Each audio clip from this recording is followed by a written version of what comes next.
माध्यमीसं नानाविधैश्च कुसुमैरपि भूषिताङ्गं संसेविताङ्घ्रिसकलार्थकरं वरेण्यं लक्ष्मीसहायगणपं सततं भजामि।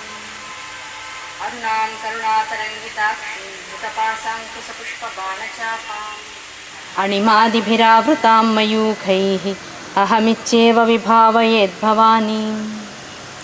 बिन्दुत्रिकोणवसुकोणदशारुग्ममन्वस्त्रनागदलषोडशपत्रयुक्तवृत्तत्रयं च धरणीसदनत्रयं च श्रीचक्रराज उदितः परदेवतायाः।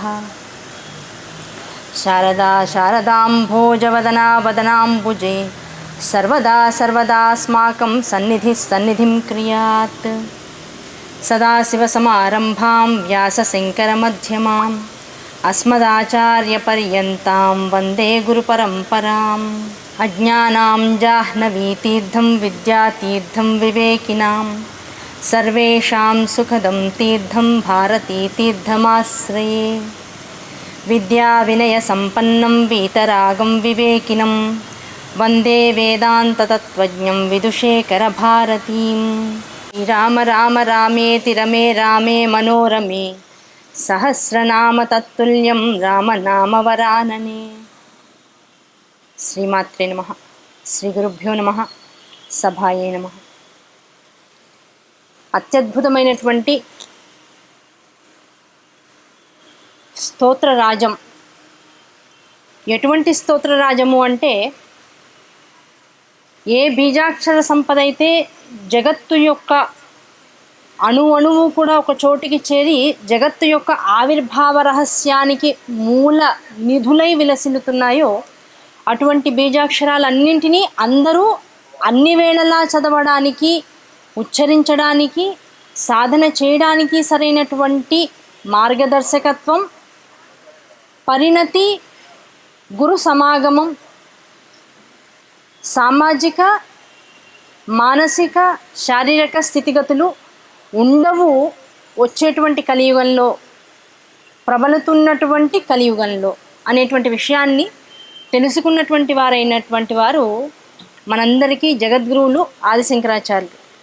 స్వయం శివుని యొక్క అవతార స్వరూపిణిగా జగత్తులోకి వచ్చి జగత్తునంతా ఆసేతు హిమాచలం 3 సార్లు పర్యటన చేసి ఎక్కడ దేవాలయం కనపడినా దాన్ని ఉద్ధరిస్తూ అందున్న దేవతామూర్తుల యొక్క గౌణములన్నింటినీ కూడా స్తోత్రముల కింద మార్చి ఆ స్తోత్ర రాజములను జగత్తుకి అందించి స్తోత్ర పఠనం అనేటువంటి దాని ద్వారా వేదాంగాలలో ఉన్నటువంటి సర్వసారాన్ని కూడా అతి సామాన్యమైనటువంటి జీవుడు కూడా అందిపుచ్చుకునేటువంటి అవకాశాన్ని కల్పించినటువంటి అవ్యాజ కరుణామూర్తి జగద్గురువు అయినటువంటి ఆదిశంకరాచార్యుల వారు. అటువంటి ఆదిశంకరులచే ఇవ్వబడినటువంటి మంత్రస్వరూపమైనటువంటిది సౌందర్యలహరి అని నేను చెప్పుకున్నాం. ఆ సౌందర్యలహరిలో శంకరాచార్యుల వారు చెప్తున్నారు, అమ్మ, ప్రపంచంలో జగత్తులో ఏ కష్టం వచ్చినా, ఏ నష్టం వచ్చినా, ఏది కావాలన్నటువంటి ఆశ కలిగిన ఈ 3 ఉన్నటువంటి మనిషి యొక్క స్వభావం ఎలా ఉంటుందంటే, తనకన్నా అప్పటిదాకా నేను ఇంతవాడిని అని అహంకరించిన వాడు కూడా తనకి ఒక ఆశ, ఒకటి కావాలనేటువంటి కోరిక, లేదు నేను ఇలా ఉండాలనేటువంటి ఒక సంకల్పం, ఇలాంటివన్నీ కలిగిన వెంటనే ఆకాశం వైపు చూస్తాడు. తనకన్నా ఒక శక్తి ఏదో ఎక్కడో ఉంది అనేటువంటి విషయాన్ని గ్రహిస్తాడు. గ్రహించి ఎప్పుడైతే ఆకాశం వైపు చూస్తాడో, ఆకాశం వైపుకు చూడకుండా ఈ జగత్తులో ఉండేటువంటి దేవాలయాల వైపు చూస్తే జీవుడు బాగుపడతాడు, ఆ దేవాలయ సందర్శనం ద్వారా జీవుడు బాగుపడతాడు అని ఋషులు, దేవతలు అనేక దేవాలయాలు కట్టించారు. ఆ దేవాలయాలన్నింటిలోనూ కూడా అమ్మవారు ఎలా ఉంటుంది, స్వామి స్వరూపం ఎలా ఉంటుంది, దేవీ దేవతా స్వరూపాలన్నీ కూడా చేతుల్లో అభయముద్రలు, వరదముద్రలు కలిగి ఉంటాయమ్మ. అభయముద్రలు దేనికోసం? అయ్యా, నేను నీకున్నాను, నీకు ఏ కష్టం వచ్చినా నేను నిన్ను రక్షిస్తాను అని చెప్పడం కోసం అభయముద్ర. మరి వరదముద్ర, నీకేది కావాలన్నా, నీకు తలచిన వెంటనే అనుగ్రహించేందుకు కావలసినటువంటి తల్లిని నేనున్నాననేటువంటి విషయాన్ని చెప్పడం కోసం. అంటే ఏ దేవీ దేవతా స్వరూపాలను మేము సందర్శించినా అభయ వరద ముద్రలతో కూడుకున్నటువంటి స్వరూపాలని దర్శించాము. కానీ తల్లి నిన్ను దర్శించిన తర్వాత నువ్వెప్పుడు పరిచయం అయ్యావు? అమ్మ చిన్నప్పుడే కదండి పరిచయం అయ్యేది. అమ్మ చిన్నప్పుడు పరిచయం అవుతుంది. అమ్మ కడుపులోనే 9 నెలల పాటు ఉంటాడు. 9 నెలల పాటు అమ్మ గర్భంలో అతి సమీపంగా ఉండి అమ్మ తీసుకునేటువంటి ఆహారాన్ని అమ్మ పేగు ద్వారా లోపలికి జీవకణంగా వెళ్తూ ఉంటే దాన్ని స్వీకరించి అమ్మ మనస్సుని బట్టి, అమ్మ శరీర అవస్థని బట్టి, అమ్మ యొక్క కర్మలను బట్టి ఆ లోపల ఉన్నటువంటి ఆ పిండ అండదశలో ఉన్నటువంటి వాడు కూడా సకలమైనటువంటి అమ్మ ప్రభావితమైనటువంటి చర్యలను అనుభవిస్తూ కూడా అమ్మనప్పుడే ఎరుగడట. ఎప్పుడు ఎరుగుతాడు? 9 నెలలు గర్భాన్ని దాల్చినటువంటిది ప్రసవిస్తుంది. ఆవిడ ఇంకా ఎక్కడుంటుంది? పిల్లాన్ని ప్రసవించినటువంటి స్థితిలో, జగత్తునంతా ప్రసవించినటువంటి ప్రభవింపజేసినటువంటి స్థితిలో మైమరిచిపోయి ఆనందాన్ని పొందుతూ ఉంటుందట. ఆవిడకి మెళుకు రావాలి, ఆ మైమరుపులోంచి ఆనందంలోంచి బయటికి రావాలి. అప్పుడు కదా పిల్లవాడిని చూసుకుంటుంది. ఆ పిల్లవాడిని చూసుకునే లోపల ఈ పిల్లవాడు ఎంతమందికి పరిచయం అవుతారు? మొత్తం బంధువులందరూ వచ్చి రూమ్ బయట వెయిట్ చేస్తూ ఉంటారు. తల్లికి ఇంకా సోయ రాదు, రాకుండానే అందరు బంధువులను వచ్చి పిల్లవాడిని ఎత్తేసుకుంటారు. అబ్బో మాకు మనవడు పుట్టాడు, మాకు మేనల్లుడు పుట్టాడు, మా ఇంట్లో ఒక జీవుడు పుట్టాడు, కొత్తవాడు వచ్చాడు, కొత్త మెంబర్ వచ్చాడు అని అప్పుడే తల్లికి తెలియకుండానే వాట్సాప్ మెసేజ్లు వెళ్ళిపోతాయి. అవునా కదా? ఇలా ఈ జగత్తులో నేను నిన్ను తెలుసుకున్నా, నువ్వు నన్ను తెలుసుకోవడం పెద్ద ఇబ్బంది కాదమ్మా. ఎందుకంటే నువ్వు నన్ను అనుభవిస్తున్నావు, నీ నుంచి నేను వచ్చాను.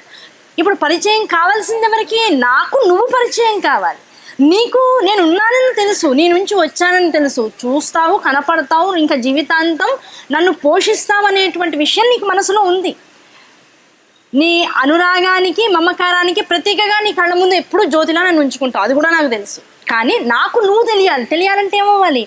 ఆనందకరమైనటువంటి స్థితిలోంచి ఈ లోకాన్ని దర్శించగలిగే స్థితిలోకి నువ్వు రావాలి. అది ఎప్పుడు వస్తావు?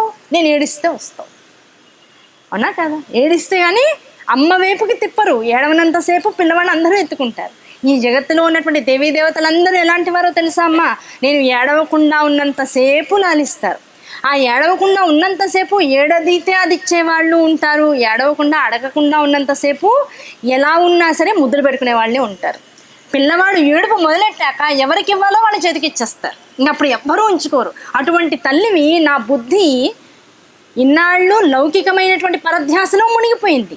ఏది కనపడ్డా అబ్బా ఇది నాకే కావాలనిపిస్తుంది, ఏది చూసినా ఇది నాదే అనిపిస్తుంది, ఎవరిని చూసినా ఆహా నవ్వుతున్నారు, నా స్నేహితులు, నా వాళ్ళు, నా బంధువులు, నా వాళ్ళు అనిపిస్తుంది. ఒక్కసారి ఎక్కడన్నా చిన్న మనసుకి కష్టం అనిపించింది అనుకో, ఒక దగా పడింది అనుకో మనస్సు, అవంగానే అనిపిస్తుంది అమ్మాయి ఎందుకు ఇంత కష్టం, ఆ అమ్మ ఎక్కడుందో ఇన్నాళ్ళు గుర్తుంది.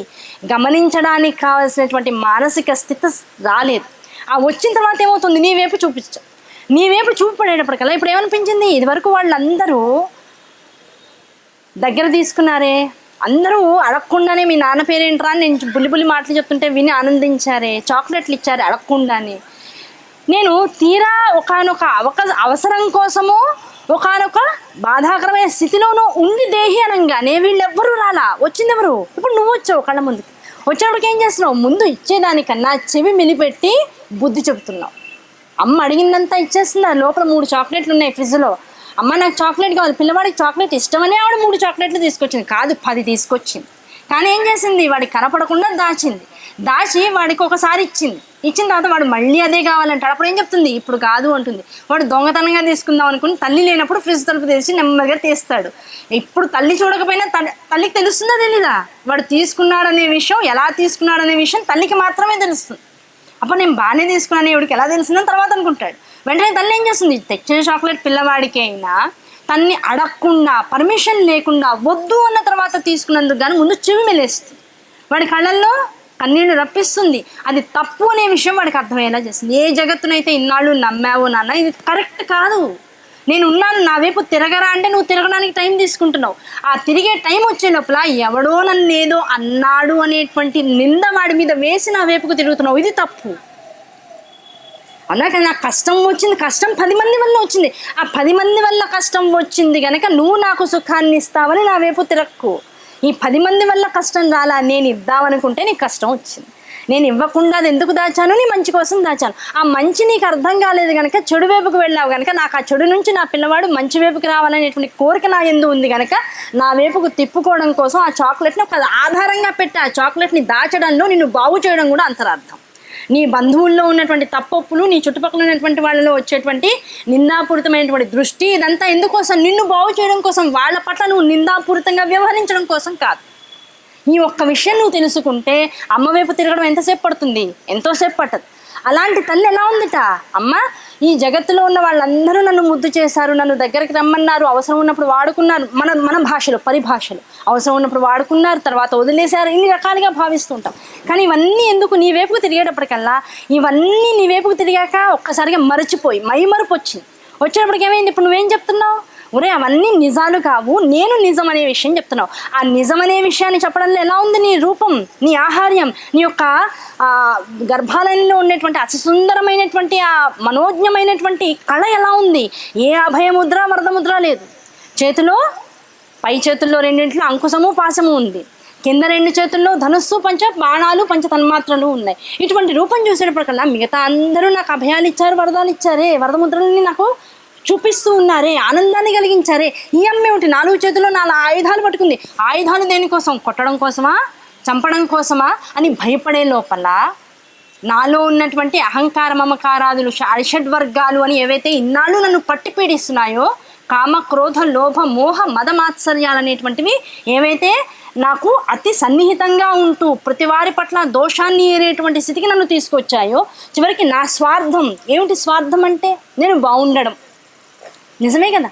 స్వార్థం అంటే ఏమిటి, నేను బాగుండడం, నాకు మంచి జరగడం. నేను బాగుండడం, నాకు మంచి జరగడం అనే విషయాన్ని నిజంగా మనిషి నమ్మితే ఫోన్ కొనడు జీవితంలో. అదో టైం బాంబు దగ్గర పెట్టుకుంటాడా? నిజంగా నాకు స్వార్థం ఉంటే, నేను బాగుండాలనే కోరిక ఉంటే ఏం చెప్పండి, సిలిండర్లు ఇంట్లో పెట్టుకుంటామా? కట్టెల పొయ్యిలో హాయిగా వంట చేసుకునే వాళ్ళం కదా. నేను నిజంగా బాగుండాలి, నేను స్వార్థంగా ఉండాలి, నా కుటుంబాన్ని నేను బాగు చేసుకోవాలి. ఇంట్లో టీవీలు ఉండవుగా, ల్యాప్టాప్లు ఉండవుగా, ఉంటాయా? ఏసీలు ఉంటాయా? ఇవన్నీ ఎందుకు వచ్చాయి? ఇది నువ్వు బాగు చేయడం కోసం అనుకోవట్లా, బాగున్నానని 10 మందికి చూపించుకోవడం కోసం చేస్తున్నావు, అంతే కదా. నేను బాగున్నా, అబ్బా వీడు ఎంత సంపాదిస్తున్నాడు, ఇన్ని ఉన్నాడు రా, వాడు ఇల్లు బాగుంది అనిపించుకోవడం కోసం నువ్వు ఎంతసేపు ఉంటావు ఇంట్లో? పొద్దున్న నుంచి సాయంకాలం దాకా ఈ కట్టుకున్న ఇంటికో కొనుక్కున్న ఎలక్ట్రికల్స్ అండ్ ఎలక్ట్రానిక్స్కో ఈఎంఐలు పే చేయడం కోసం మళ్ళీ 24 గంటలు 20 గంటలు గాడిద చాకరీ చేస్తూనే ఉంటావు. ఇంట్లో ఉండడం తక్కువ ఉంటుంది. ఎవరి కోసం ఇంట్లో? 1 వచ్చే బంధుగణం కోసం, పై మెప్పుల కోసం, 2 నా పిల్లకో పిల్లాడికో పెళ్ళి అయితే ఆ వచ్చేవాడు వీడికి ఇంత ఉందా నీకాలని ఏమీ చూడకుండా, పిల్లవాడి గుణగణాలు కూడా చూడకుండా నీకు పిల్ల నుంచి పెళ్లి చేయడం కోసం. అవునా కాదు? నిజం చెప్పాలంటే ఇది నిజం, అబద్ధం అనుకున్నా ఇది నిజం, అవునా? కనుక ఏదైతే ఇన్నాళ్ళు నాది, నేను, నాకు అని భ్రమిస్తూ దేనికోసం జీవితంలో ఉన్నటువంటి ప్రతి క్షణాన్ని కూడా ధారపోస్తూ వచ్చావో అదంతా ఇప్పుడు ఏమవుతుంది? నీ స్వార్థానికి పనికి రావట్లా. ఇంట్లో పెద్ద 8 అంగుళాలు 10 అంగుళాలు పరుపు కొనుక్కున్నావు, ఏసీ పెట్టించుకున్నావు, బాగా ఫ్రిడ్జ్ నిండా అన్ని రకాలు ఉన్నాయి. ఒక ఫైన్ మార్నింగ్ ఇలా లేవగానే కళ్ళు ఇలా తిరిగాయి. డాక్టర్ దగ్గరికి వెళ్ళిన వెంటనే ఇంట్లో ఉన్న బంధువులను అంతా తీసుకెళ్లారు, భార్య పిల్లలు అందరూ కలిసి తీసుకెళ్లారు. ఆయన వెంటనే చెప్పాడు, ఆయన కొద్దిగా వర్తిగా వచ్చే సూచనలు ఉన్నాయి, కొద్దిగా తీపి తగ్గించండి, పులుపు తగ్గించండి, కారం తగ్గించండి, ఉప్పు తగ్గించండి, దాంతోపాటుగా పెద్ద పెద్ద పరుపుల మీద పడుకోకండి, ఫ్లాట్గా దాని మీద పడుకోండి. ఆ రోజుతో ఇంతవరకు 18,000 30,000 పెట్టి కొనుక్కున్న పరుపు ఇవాళ నుంచి ఏమైపోయింది? నేను స్వార్థం కోసం కొనుక్కున్నాను, నాకు మెత్తగా కావడం కోసం కొనుక్కున్నాను. ఇప్పుడు ఆ పరుపు ఏమైంది? నాకు కష్టాన్ని ఇస్తుంది. ఇప్పుడు ఆ పరుపుని చూడగానే బాబోయ్ తీసేసేయండి బాబు, ఏ ముహూర్తంలో తెచ్చానో నింద ఇప్పుడు దానికి వేస్తావు, కాలానికి వేస్తావు, అంతే తప్ప నాకు ఇది అక్కర్లేదు, అనవసరంగా తెచ్చుకున్నానని నింద నీ మీద వేయవు. ఏ ముహూర్తంలో తెచ్చుకున్నానో ఇది నా తగలడింది, ఎవరి దృష్టి పడిందో నా జీవితం ఇలా అయిపోయింది, వాళ్ళ వల్ల, వాళ్ళ దృష్టి వాళ్ళు మొదట వచ్చి చూశారు కదా, వాళ్ళ వల్ల నేను ఇలా అయిపోయాను అనుకుంటూ ఉంటాను. కానీ అమ్మవారు ఏం చెప్తుంది, నీకు ఈ స్వార్థం నిజంగా నీకుంటే వీటి మీద, ఈ భౌతికమైనటువంటి సుఖాల మీద, లౌకికమైనటువంటి ఆపేక్షల మీద నీ మనస్సు రమించదుగాక రమించదు. ఎప్పుడైతే వాటి మీద రమిస్తుందో నీకు స్వార్థం అంటే ఏంటో కూడా తెలీదు. నిజంగా స్వార్థం ఉన్నవాడు ఏం చేస్తాడు? వాడి జీవితాన్ని బాగు చేసుకుంటాడు, గురుపాదాలని వదలకుండా ఉంటాడు, నిరంతరం పరధ్యానం కాకుండా పరాధ్యానంలో ఉంటాడు. మనందరం ఇప్పుడు చేస్తుందని పరధ్యానంలో ఉంటున్నాం. పరధ్యానం అంటే ఉన్న చోట తప్ప అన్ని చోట్ల మనసు తిరుగుతూ ఉంటుంది. హైదరాబాద్లోనో, వరంగల్లోనో, కరీంనగర్లోనో, ఆస్ట్రేలియాలోనో, లేకపోతే ఇంకో చైనాలోనో ఉన్నంతసేపు ఏమనిపిస్తుంది? అబ్బో కాశీకి రావాలి, ఇండియాకి రావాలి, లేకపోతే కాశీలో 9 రోజులు ఉంటున్నాం అనిపిస్తుంది. కాశీలోకి వచ్చాక ఏమనిపిస్తుంది? ఉన్న కాసేపట్లో తిరగాలి, ఉన్న చోట ప్రశాంతంగా కూర్చోకుండా మొత్తం అన్నీ చూసేసేయాలి అని టెన్షన్ వచ్చేస్తూ ఉంటుంది. అన్నం పెడుతున్నారంటే టెన్షన్, టిఫిన్ పెడుతున్నారంటే టెన్షన్, అయిపోయే లోపల అందరూ వచ్చే లోపల తినేయాలని టెన్షన్. ఇవన్నీ టెన్షన్. ఎక్కడున్నా ఉన్న స్థితిని యథాతథంగా అనుభవించడానికి కావాల్సినటువంటి స్థితప్రజ్ఞత అనేటువంటిది. దాంతో స్వార్థం అంటే ఏమిటి? అది అనుక్షణం మారిపోతుంది. మంచినీళ్ళు కనపడితే స్వార్థం స్థితి, మంచినీళ్ళు తొందరగా ఉన్న ఒక్క గ్లాస్ని గ్రాప్ చేసుకోవడంలో మారిపోతుంది. కాఫీలు టీలు ఇస్తుంటే అది అయిపోకుండా వేడిగా ఉండంగా తీసుకోవడంలో మన స్వార్థం మారిపోతుంది.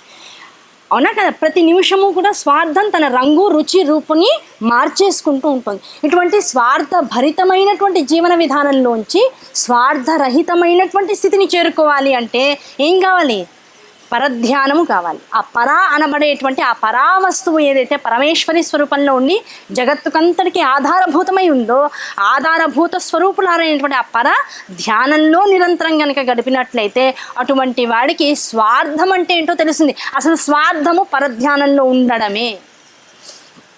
10 మంది వచ్చి పలకరించారు, దండలు వేశారు, శాలువాలు కప్పారు. అక్కడ ఆగిపోకురా. ఇవన్నీ ఎలాంటివో తెలుసా? తపస్సు చేసుకుంటూ 10 ఏళ్ళు గడిపిన వాడికి 11వ సంవత్సరానికి వచ్చేటప్పటికల్లా ఆకలేస్తోంది అనుకోగానే అప్పుడు కళ్ళు తెరవంగానే ఎదురుకుండా అప్పటికే ఎంతోమంది బాటసార్లు వెళ్తూ వెళ్తూ ఏదో మహర్షి చాలా గొప్పవాడు, చాలా తపస్సులో ఉన్నాడు, ఏదో మనం సంపాదించిన పాపభూయిష్టమైనటువంటి కాస్త ద్రవ్యం అంతా కూడా ఇలాంటి వాళ్ళకి దానం ధర్మం చేస్తే పుణ్యం కింద మారుతుందనేటువంటి విశేష ప్రజ్ఞతో నిన్ను చూసి నువ్వు కళ్ళు తెరవకపోయినా అక్కడ పండో ఫలమో పెట్టేసి వెళ్ళిపోయారు వాళ్ళు. వెళ్ళిపోతే ఇప్పుడు నువ్వేం చేస్తావు? కళ్ళు తెరవంగానే అబ్బాయి నాళ్ళ తపస్సు ఫలితం నాకు ఎదురుకుండా పండు కనబడింది అనుకున్నావు, అమ్మవారు నాకు పండు ఇచ్చేసింది అనుకున్నావు. నిజమే అవ్వచ్చు కాక, ఏ తపో ఫలితంగా అయితే దీనివల్ల నేను ఈ స్థితిని పొందాను అనుకున్నావో అక్కడతో ఆ రోజు దాకా చేసిన ఫలితం అంతా కూడా నశించిపోతుంది, అయిపోయింది. ఏ ఫలితం అయితే అబ్బాయి నాళ్ళ తపస్సు అండి ఇది నాకు వచ్చిందన్నావు, అయిపోయింది, డన్. మళ్ళీ రేపటి నుంచి ఏం స్టార్ట్ అవుతుంది? మళ్ళీ కొత్త తపస్సు, కొత్త ఎక్స్పెక్టేషన్స్కి తగ్గట్లుగా విధానాలు మొదలవుతుంది. కనుక అసలైన స్వార్థం ఏమిటి? ఒకళ్ళు ఏదో ఇచ్చారనో, ఒకళ్ళ ముందు నీ ప్రతాపం చూపించడమో, నీకున్నటువంటి ఆధ్యాత్మిక చింతన 10 మంది అర్థం చేసుకోవాలనో, లేదు ఇంత ఆధ్యాత్మిక చింతనలో ఏది తలవగానే అది ప్రకృతితో సమాగమం చెందినటువంటి పంచభూతాత్మకమైన దేహం ఇలా అనుకోగానే ప్రకృతిలో ఉన్నటువంటి పంచభూతాలు కూడా దాంతో అకామిడేట్ అయ్యి ఇద్దరు కలిసి ఒక విషయాన్ని, అద్భుతాన్ని సృష్టించడం, ఇదంతా కూడా మహిమలు, మాయలు, తంత్రాలు, తాంత్రికాలు అంటారు. ఈ తాంత్రికాలు, మాయలు ఎంతసేపు నీకు ఉపయోగపడతాయి? నీ తపస్సుని వృధా చేసుకోవడం కోసం. భౌతికంగా లౌకికమైనటువంటి ప్రపంచంలో తిరగడం ఎంత కాలహరణమో, ఆధ్యాత్మికంగా ఉన్నతి చెందుతున్నాననుకుంటూ కళ్ళు మూసుకుని కూర్చుని దాని ద్వారా వచ్చే ఫలితాలను భౌతికంగా అనుభవించాలనేటువంటి కోరిక నీలో పెంపొందుతూ ఉండడం కూడా ఒక రకమైనటువంటి కాలహరణమే. మరి నీకేం కావాలి? అత్యున్నతమైనటువంటి స్థానంలో మనస్సు ఎక్కడ రమించకుండా, చలించకుండా స్థిరత్వాన్ని పొందినటువంటి స్థితిలో ఏది అనంతమై సర్వవ్యాపకమై ఉందో ఆ సర్వవ్యాపకమైనటువంటి శక్తి చైతన్యం నాలో ఉంది. ఆ నాలో ఉన్న దాన్ని నేను సర్వత్రా దర్శించగలిగేటువంటి శక్తి వృద్ధి చెందాలనేటువంటి స్థితికి నువ్వు రావాలి తప్ప ఈ జగత్తులో ఉన్నదాన్ని స్వీకరించి ఆనందాన్ని అనుభవిద్దామనుకున్నంత కాలము నువ్వు స్వార్థం అంటే ఏంటో తెలియకుండా బుద్ధిమాంద్యుడిగా తిరిగినటువంటి వాడితో లెక్కలోకి వచ్చేస్తావు. బుద్ధిమాంద్యుడు ఏం చేస్తాడు? ఎదురుకుండా అన్నం ఉంటుంది, దాన్ని వదిలేస్తాడు, ఏదో ఎక్కడో ఉన్న దాని వైపు పరిగెడుతూ ఉంటాడు. వాడికి ఏం కావాలో వాడికి అర్థం కాకుండా ఉంటుంది. కావాల్సినవన్నీ ఎదురుకుండా ఉన్నా అది కాదని ఇంకో దానికోసం పరితపిస్తూ ఉంటాడు. బుద్ధిమాంద్యం అంటావా లేదా? ఆ బుద్ధిమాంద్యం ఇప్పుడు ఎవరికి ఉంది? మన కళ్ళు ఎదురుకుండా మనం అనుకున్న సమాజంలో మనం ఏర్పాటు చేసుకున్నటువంటి నీతిని అతిక్రమించిన వాడికి బుద్ధిమాంద్యం అంటున్నాం. అమ్మవారు ఏర్పాటు చేసినటువంటి శాసనాలకు అతిక్రమించినటువంటి వాడు ఎవడైతే ఉన్నాడో అమ్మవారి దృష్టిలో ఇప్పుడు వాడు ఏమవుతాడు? బుద్ధిమాంద్యుడే అవుతాడు. కనుక బుద్ధిమాంద్యంలోంచి బుద్ధి స్వరూపంగా, అమ్మవారి యొక్క చైతన్య స్వరూపంగా నువ్వు మారాలంటే ఏం చేయాలి? అమ్మవారిని ముందు ఆ రూపాన్ని గ్రహించగలగాలి. అసలు స్వార్థం అంటే ఏంటి? నేనేమిటో నేను తెలుసుకోవాలనేటువంటిది మొట్టమొదటి స్వార్థం. అంత ఇంతకు మించినటువంటి కోరిక ఇంకోటి ఉండడానికి అవకాశం. ఆ నేనేమిటో నేను తెలుసుకోవాలి అంటే ఏం చేయాలి? నిరంతర పరధ్యానంలో ఉండాలి. ఆ పరాధ్యానాన్ని నిరంతరం చేస్తూ ఉండే క్రమంలో అమ్మ నీ వైపుకు మనస్సు రమించి ఏ భౌతికమైనటువంటి లాలసలు, లౌకికమైనటువంటి కోరికలు నన్ను ఇబ్బంది పెట్టాయో అక్కడ నీ వైపుకు తిరిగాను చూసావా? ఆ తిరిగిన వెంటనే ఇప్పుడు ఏమవుతుంది? పరధ్యానం అనేటువంటి స్టార్ట్ అయింది. ఇన్నాళ్ళు పరధ్యానం అంటే జగత్తు వైపుకు తిరిగి ఉండడం. అసలు తిరగడం అనేటువంటి జీవితంలో ఒకసారి జరిగిన తర్వాత ఇప్పుడు నా ధ్యాస అంతా కూడా పరధ్యాసలోనే ఉంది. ఆ పరధ్యాసలో నా ధ్యానంలో ఎవరున్నారు? నా లోపల ఒక శక్తి చైతన్యం అనేటువంటి తిరుగుతోంది. అది జగత్తులో అక్కడక్కడ ఆకర్షణ కేంద్రాలుగా, అద్భుతమైనటువంటి దేవాలయాలుగా ఉన్నాయి. అక్కడికి వెళ్ళి ఏం చేస్తున్నా? రీఛార్జ్ చేసుకుంటున్నా. ఏం రీఛార్జ్ చేసుకున్నా? దేన్ని కోల్పోయానో, ఏది ఉందని నాకు తెలియక ఇన్నాళ్ళు దాన్ని వదులుకున్నాను. శ్వాస ఉంది, పుట్టినప్పటి నుంచి ఉంది కదా. పుట్టినప్పటి నుంచి ఏమిటి? లోపల తల్లి గర్భంలో పిండము, అండము పిండముగా మారి, పిండము శిశువుగా మారినప్పటి నుంచి హార్ట్ బీట్ చూస్తున్నారు అప్పుడే, అవునా కదా? అక్కడి నుంచి నీకు శ్వాస ఆడుతుంది. ఆ శ్వాస నిజంగా ఎన్ని వేల కోట్ల శ్వాసలు తీసావో నువ్వు లెక్క పెట్టగలవా జీవితంలో? అది అందనప్పుడు మాత్రం నోరు తెరిచేసి 10 మందిని పిలిచేసి ఊపిరాడట్లే అంటావు. మరి ఇన్నాళ్ళు పీల్చిన దానికి ఏం చేస్తావు? ఇప్పుడు పీల్చలేనటువంటి దాని గురించి ఆరాటపడుతున్నావు. పీల్చిన దానికి రుణం ఎలా తీర్చుకుంటావు? అది పరధ్యాస, అది స్వార్థం. అంటే అది తీర్చుకున్నటువంటి ఆ రుణము, తీర్చుకోవాల్సినటువంటి రుణం ఎలాంటిదయ్యా అంటే నువ్వు పీలుస్తున్న ప్రతి ఊపిరికి రుణం తీర్చుకోవాలి. ఎలా తీర్చుకుంటామండి? అమ్మవారి యొక్క అసలు స్వరూప ధ్యానం చేయవయ్యా. నిరంతరం ఎలా చేస్తున్నావు? అమ్మవారి యొక్క స్వరూప ధ్యానం ఎక్కడుంది? ఎక్కడో ఫలానా గుడండి, అసలు అమ్మవారు అసలు అద్భుతంగా ఉంటుందండి, అసలు ఆ రూపాన్ని చూస్తే మళ్ళీ వెళ్ళాలనిపిస్తుందండి, అసలు నేను ఎప్పుడు నెలకోసారి అక్కడే ఉంటాను. ఇవన్నీ ఎలాంటివంటే 10 మంది చప్పట్ల కోసం నువ్వు మాట్లాడే మాటలు. నిజంగా అటువంటి దేవతా స్వరూపాన్ని నువ్వు గ్రహించావనుకో, ఇప్పుడు ఏమవుతుంది? ఆవిడ ఎక్కడుంటుంది? ఒక దేవాలయంలో నిన్ను కష్టపెట్టి ఒక చోటికి రా అని చెప్పదు. నీ శరీరం అనేటువంటి దేవాలయంలో అంతర్గతంగా ఉంది ఆవిడ. ఏ స్వరూపంలో నీకు తెలియబడుతుంది? ఉచ్ఛ్వాస నిశ్వాస క్రమంలో నిరంతరము ఆడుతూ ఉంది. ఆడుతున్న దాన్ని వదిలేసి ఆడబడుతున్నటువంటిదిగా, భ్రమించబడుతున్నటువంటిగా ఉన్నటువంటి జగత్తు వైపు తిరిగి అది నిజం అనుకుంటున్నావు. ఇది భ్రమ, ఇది అబద్ధం అనుకుంటున్నావు. అసలు తల్లి ఎక్కడుంది? ఊపిరి ఆపేస్తే 2 నిమిషాలు ముక్కు మూసేస్తే అమ్మ ఎక్కడుందో అందరూ చెప్పేస్తారు. ఎక్కడుందమ్మ? ముక్కు మూసేసాం గంట సేపు ఎక్కడ? గంట సేపు అనగానే అమ్మో దమ్ము వచ్చేస్తుంది, ఆగండి అంటారు. I have to take long breath, please wait for some time అంటాం, అవునా కదా? నేను కాస్త ఎక్కువ బ్రీత్ తీసుకుంటే ఏదో ఒక గంట సేపు ఉంటామని భ్రాంతి. గట్టిగా 1/2 సెకండ్ దాటి 1/2 సెకండ్లోకి వెళ్ళి ఆ సెకండ్ 2 సెకండ్లలోకి అయ్యేటప్పటికల్లా నోరు తెరిచేస్తాం. మరి ముక్కుతో ఇంతసేపు పీల్చి ఎన్ని రకాలుగా నేను ఆదుకుందో ఆ తల్లి. ఇక్కడ నాట్యం ఆడుతుంటే ఆనంద భైరవ నృత్యము, అది వదిలేసి జగత్తులో ఉన్న నాటకాలన్నీ చూసి భ్రమింపబడ్డావే. అసలు నాట్యం ఎక్కడుంది? ఇక్కడుంది. ఉచ్ఛ్వాసము నిశ్వాసం ఎలా తెలుస్తుందండి? గాలిని ఎవరు చూడలేదంటారు కదండి, నీ ఒక్కడివే అనుభవించగలవండి. ఎవరు బతికి ఉన్నారో, ఎవరు శ్వాస పీలుస్తున్నారో వాళ్ళు మాత్రం అమ్మ ఎక్కడుందో గమనించగలరు. ఎక్కడ అంటే ఈ పెదవి యొక్క పై భాగంలో గాలి పీల్చినప్పుడు, వదిలినప్పుడు, దాని మీద నువ్వు ధ్యాస పెట్టినప్పుడు, ఆ ముక్కు ఈ పెదవుల యొక్క పై భాగంలో కొనకి ఊపిరి యొక్క ప్రతి స్పర్శ తగులుతూనే ఉంటుంది. ఆ తగులుతున్న ప్రతిసారి అమ్మ ఉంది అని తెలుసుకుంటే, అమ్మ ఉంది. ఇప్పుడు ఎన్నిసార్లు నువ్వు జపం చేయాలి? నువ్వు ఎన్నిసార్లు ఊపిరి పీలుస్తావో అన్నిసార్లు జపం చేయాలి. అన్నిసార్లు జపం చేసి ఇప్పుడు నువ్వేమయ్యావు? అమ్మవే అయ్యావుగా. ఇప్పుడు అమ్మ కోసం దేవాలయానికి వెళ్ళాలా, లేకపోతే ఇంకో దేశానికి వెళ్ళాలా, లేకపోతే ఇంకో చోటుకి ఎక్కడికో పరిగెత్తాలా? ప్రశాంతత అనేది ఎక్కడుంది? ఇప్పుడు నీలోనే ఉంది. ఆ నీలో ఉన్నదాన్ని నువ్వు అనుభవించడం కోసం ఏ రూపం వైపుకైతే తిరుగుతావో, నిన్న చెప్పుకున్నాం, ప్రపంచమంతా అమ్మ స్వరూపంగా కనపడాలి. అమ్మ స్వరూపంగా ప్రపంచం కనపడాలంటే ముందు నీ ఎదురుకుండా ఉన్నటువంటి అద్దంలో నీ ముఖం అమ్మగా కనబడాలి. ఆ నీ ముఖం అమ్మగా కనబడాలంటే అమ్మ పరిచయం చేసినటువంటి వంటింట్లో ఉన్నటువంటి ఆ చిన్న గూట్లో ఉన్నటువంటి దేవాలయంలో ఏ భక్తి అనబడేటువంటి రసాన్ని ఒక దేవతామూర్తి ఎందు ప్రతిష్ఠించి అమ్మ నీకు పరిచయం చేసిన అన్న జేజ నమస్కారం చేయని మొట్టమొదటి జరిపిందో, ఆ నమస్కారం విశ్వవ్యాప్తం అవ్వాలి. వంటింట్లో మొదలైన భక్తి వంటింట్లో ఆగిపోతే నువ్వు ఏమీ సాధించినటువంటి వాడిగా, జీవితాన్ని ఈ జన్మని వృధా చేసుకున్న వాడిగా మిగిలిపోతుంది. మరి ఆ విశ్వవ్యాపకమైనటువంటి ఆ భక్తి అనబడేటువంటి రసాన్ని అనుభవించాలి అంటే గుళ్ళకి తిరిగి, దేవాలయాలకి తిరిగి, మొత్తం అంతా దేశ భ్రమణం హాయిగా చేస్తూ ఉండమని కాదు. అదొక రకమైన భక్తిలో ఒక అంశం మాత్రమే.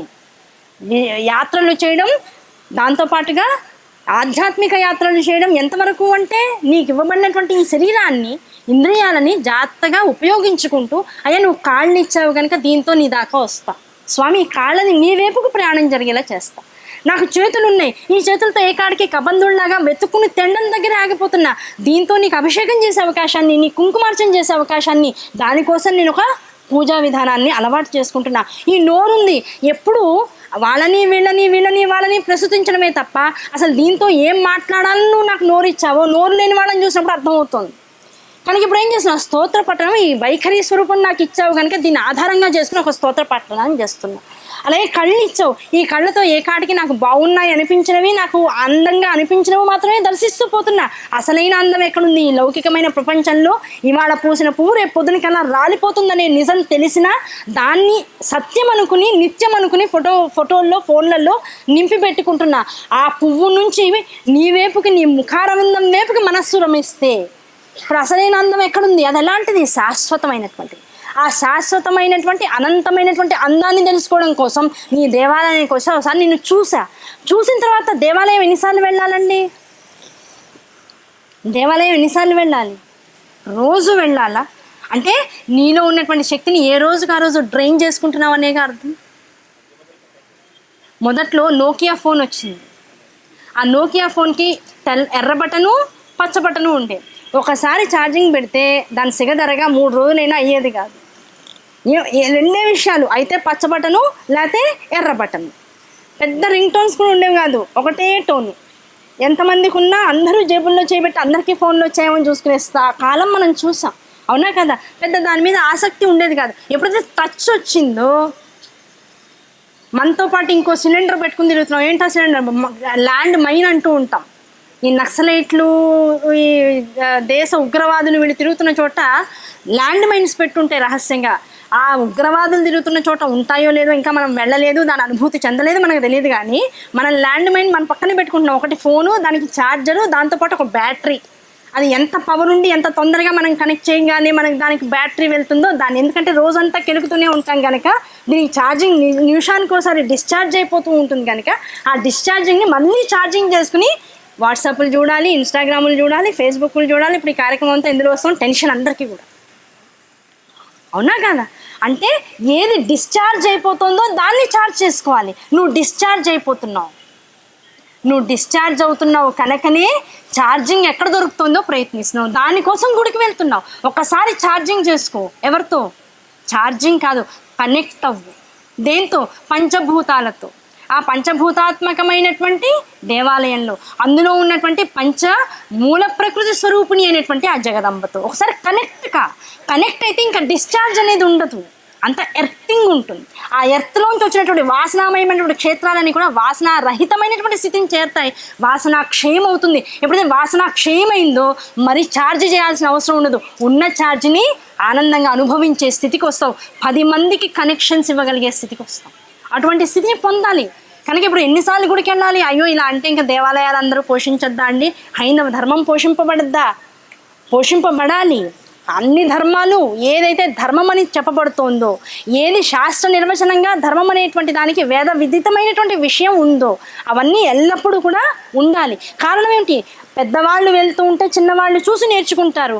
వచ్చే తరాలన్నీ కూడా మా అమ్మ వెళ్ళింది, మా నాన్న వెళ్ళాడు, మా అమ్మమ్మ వెళ్ళింది, మా నాయనమ్మ వెళ్ళింది, మా తాత వెళ్ళాడు అనేటువంటి విషయాలు గుర్తు తెచ్చుకుంటూ ఆ ప్రభావం వాళ్ళ మీద నిరంతరం ఉంచుకుంటూ ఆ ప్రభావానికి వాళ్ళ వచ్చే భవిష్యత్ తరాల్ని కూడా చేయడం కోసం నిరంతరం ఆ దేవాలయ దర్శనం చేయాలి. కానీ అసలైన దేవాలయ దర్శనం ఎక్కడ జరుగుతుంది? ఈ బాహ్యంగా కనపడేటువంటి దేవాలయాల్లో ఉండేటువంటి అమ్మవారిను జరిగేటువంటి పూజలను ఉన్నటువంటి రూపాల్లో మహా అయితే ఒక 10 నిమిషాలు చూస్తావు, ఒక అరగంట చూస్తావు. మరీ ఆనందం కలిగితే ఏ కంచి లాంటివో లేకపోతే మధుర మీనాక్షి లాంటివో విశాలాక్షి లాంటివో అయితే 1 గంట సేపు కూర్చుంటావు, తనివి తీరేదాకా కూర్చుంటావు. ఆ తనివి తీరిన తర్వాత రావాల్సిందేగా. ఈ రావాల్సిన దాన్ని వదిలిపెట్టాల్సిన దాన్ని వదిలేవయ్యా. ఎప్పటికైనా స్థిరంగా ఉండేదాన్ని, శాశ్వతంగా ఉండేదాన్ని నిరంతరం పట్టుకో. అది ఎక్కడుంది? ఈ శరీరం అనేటువంటి ఆలయంలో, నీ హృదయం అనేటువంటి దేవాలయంలో ఆ మూర్తి నిరంతర వైభవంతో తేజోమూర్తిగా విరాజిల్లుతూ ఉంది. ఆ మూర్తి వైభవాన్ని తెలుసుకోవాలంటే ఒక్కసారి బయట ఉన్నటువంటి ప్రపంచం వైపుకున్నటువంటి దృష్టిని అంతర్ముఖం చేయమని చెప్తోంది శాస్త్రం. ఆ అంతర్ముఖం చేయడం ఎలా అండి? మళ్ళీ వెంటనే ప్రశ్న, ఏమంటే అంతర్ముఖం చేయడం ఎలా? ఆ అంతర్ముఖం అవడమే కదా కష్టంగా ఉంది. దానికోసమే కదా గురువుల కోసం చూస్తున్నాం. దేన్నైతే భావిస్తున్నామో ప్రతిదాన్ని చూసి అలవాటు చేసుకుంటున్నాం. ఇదివరకు రోజుల్లో చూడండి, బలపం తీసుకుని స్కూళ్ళకి వెళ్ళి ఆ అమ్మ, ఆ ఆవు, ఈ ఇల్లు, ఈ ఈగ రాసి దిద్ది ఎన్నిసార్లు దిద్దేవాళ్ళం? బలపం ముక్కలు అరిగిపోయేదాకా దిద్దేవాళ్ళం, అవునా కదా? దిద్ది ఆ రోజుల్లో ఏమైనా స్క్రీన్లు ఉన్నాయా? డిజిటల్ కెమెరాలు స్క్రీన్లు ఉన్నాయా? 10 సార్లు ఏమైనా చూపించారా? చూసిన దాన్ని గుర్తు పెట్టుకోవాలి అంటే అలాగే గుర్తున్నట్లే ఉంటుంది, కానీ మర్చిపోతాం. అలవాటు చేసుకుని సాధన చేసిన దాన్ని పదే దాన్ని చూస్తూ దిద్దుతూ అంటూ ఉంటే దాని పట్ల శ్రద్ధ పెరుగుతుంది, అవునా కదా? ఆ అమ్మ అనగానే అమ్మ వైపు తిరుగుతారు పిల్లలు, అవునా కదా? ఏ ఫర్ యాపిల్ అంటే ఫ్రిడ్జ్ వైపు పరిగెడతారు, అవునా కదా? Yes or no? ఫ్రిడ్జ్లో ఉండే వస్తువు ఎన్నాళ్ళు ఉంటుంది? యాపిల్. అమ్మ ఎప్పుడూ ఉంటుంది. ఏమంటే అమ్మ ఎప్పుడూ ఉంటుందా? నాకు 70 ఏళ్ళు, మరి మా అమ్మ కనబడట్లేదే. ఆ అమ్మలందరికీ జగదమ్మ ఉంది కదా. అమ్మల కన్నయ్యమ్మ, ముగ్గురమ్మల మూలపుటమ్మ, చాలా పెద్దమ్మ, సురారులమ్మ. ఆ అమ్మ అనే పదం జగత్తులో ఎప్పటికీ ఉండిపోతుంది. కనుక ఆ అమ్మ అనే పదాన్ని నువ్వు తెలుసుకోవాలి అంటే పరమేశ్వరి అనేటువంటి ఆ జగన్మాత వైపుకి, ప్రకృతి వైపుకి చూస్తే నీకు అమ్మ అనే విషయం అర్థమైపోతూ ఉంటుంది. దాని మనసుతో భావించడం తెలుసుకో. దేన్ని చూసి కంటతా పట్టే ఈ విషయంలోకి వెళ్ళకు.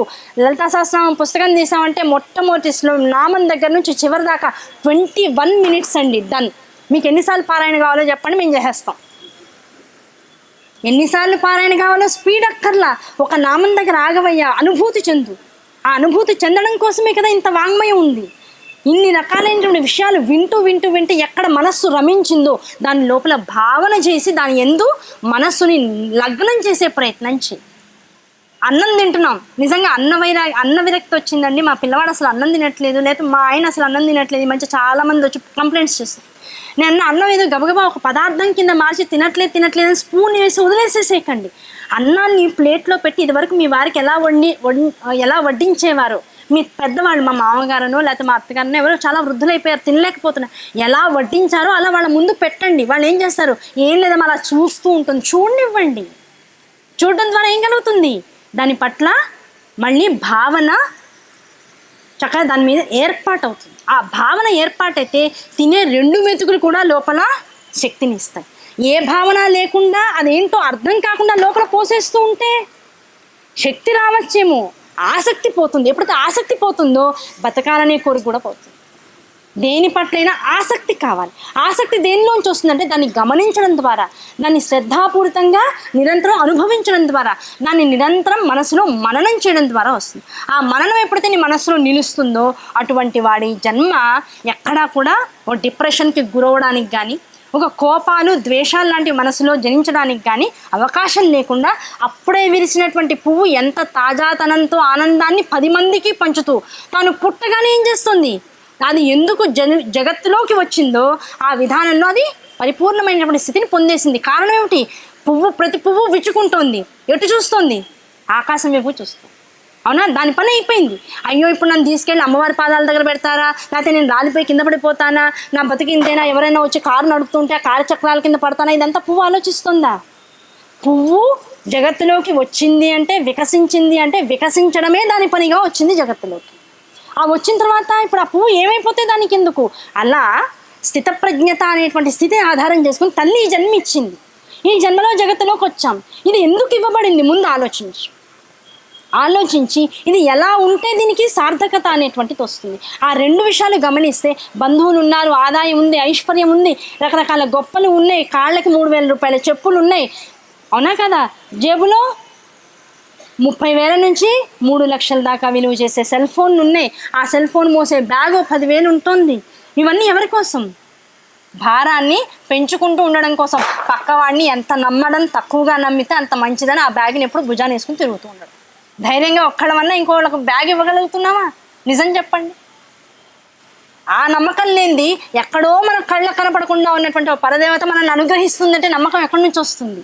ఇక్కడి నుంచి మనల్ని మనం శోధించడం మొదలెడితే రంధ్రాన్వేషణ ఎదుటి వాళ్ళ మీద చేస్తున్నాం. ఆ రంధ్రాన్వేషణ ఎవరిలో ఉన్న లోపాలని వాళ్ళు తెలుసుకోగలిగే ప్రయత్నంలోకి కనుక మార్చగలిగితే, ఎవడు బాహ్యమైన ప్రపంచం వేపుకున్నటువంటి దృష్టిని అంతర్ముఖం చేసుకోవడం మొదలెడితే, ఇప్పుడు అంతర్ముఖం అంటే ఏంటి? దీనికి గురువు కావాలా? నిజంగా చెప్పండి, గురువు కావాలా? ఎదుటి మనిషిని తప్పు పట్టిన ప్రతిసారి ఓ నిమిషం ప్రశాంతంగా కూర్చోండి. నేను ఎందుకు అట్లా తప్పు పడుతున్నా? అసలు ఆ మనిషిలో ఉన్న తప్పేమిటి? ఆ తప్పు నేను చూస్తున్నానా, నిజంగా వాళ్ళలో ఉందా? వాళ్ళలో ఉంటే ఇది తప్పని నేను గ్రహించలేనుగా. ఏమండి, లాజిక్ అర్థం కాలేదండి? ఇంకొకసారి చెప్పండి. ఎదుటివాడిలో తప్పు కనబడింది, ఆ తప్పుని నేను గమనించిన వెంటనే అది తప్పు అని గమనిస్తున్నావు అంటే నీలో తప్పు ఉందని తెలుస్తుంది అని శాస్త్రం చెబుతుంది. ఎలా లింక్ కుదురుతుంది అంటే, ఇప్పుడు నా ఎదురుకుండా ఓ చైనా వాడో, ఓ జపాన్ వాడో, లేకపోతే ఇంకేదో గొప్ప భాష మాట్లాడేవాడో వచ్చాడు, ఓకే అనుకుందాం.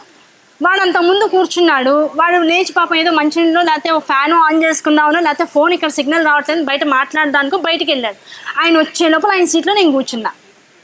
నా ఎదురుకుండా వచ్చాడు, లెమ్మన్నాడు, అదే భాష నాకు అర్థం కాలేదు, వచ్చి నుంచున్నాడు, ఎందుకు నుంచున్నాడో నా వైపు చూస్తున్నాడు తదేకంగా అని చెప్పి నేను కూడా మొహం చూస్తున్నా. కోసేపు అయ్యాక విసుగు వచ్చింది, ఇంకెక్కడ ఖాళీ లేవు, నన్ను తిట్టడం మొదలెట్టాడు. నాకేం అర్థం కాదు, నవ్వుతూ నుంచున్నా. ఎందుకంటే వాడి భాష నాకు అర్థం కాదే. ఇప్పుడు వాడు తిట్టేది తిట్టని నాకు తెలిస్తే నేను దానికి రియాక్ట్ అవుతా. వాడి భాషా పరిజ్ఞానము నాలో లేదు, వాడి హావభావాలు నాకు అర్థం కావట్లేదు. అంటే వాడు చేస్తున్నది తప్పైనా తప్పనే విషయం నాలో రికార్డ్ అయ్యి లేదు.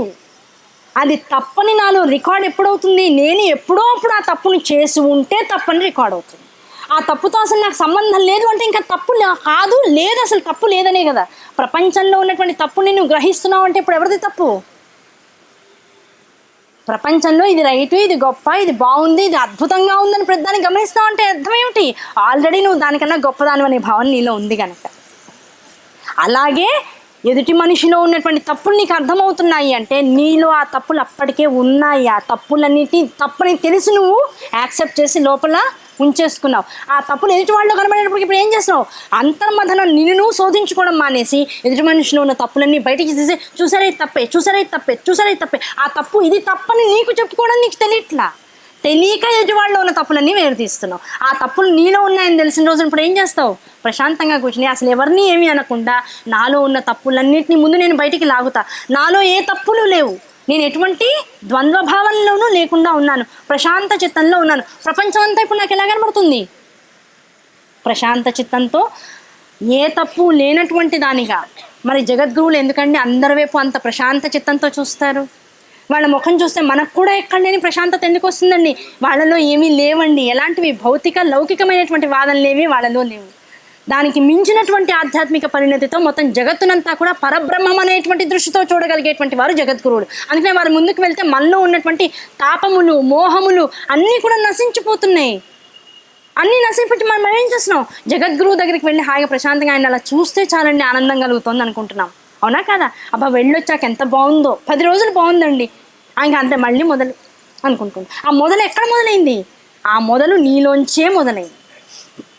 ఆ నీలో మొదలైన దాన్ని నువ్వు అడ్డుకట్ట వేయగలిగితే, ఆ మొదలనేటువంటి దాన్ని లేకుండా మృత్యుదారు కుఠారిక నామంతో అమ్మవారిని కనుక గొడ్డలి పెట్టుతో కనుక నీలో మొదలయ్యేటువంటి ఈ లౌకికమైనటువంటి దృష్టిని అంతటిని కూడా నువ్వు తెగనరకగలిగితే ఆధ్యాత్మికమైనటువంటి దృష్టి నీలో పెంపొందుతూ ఉంటుంది.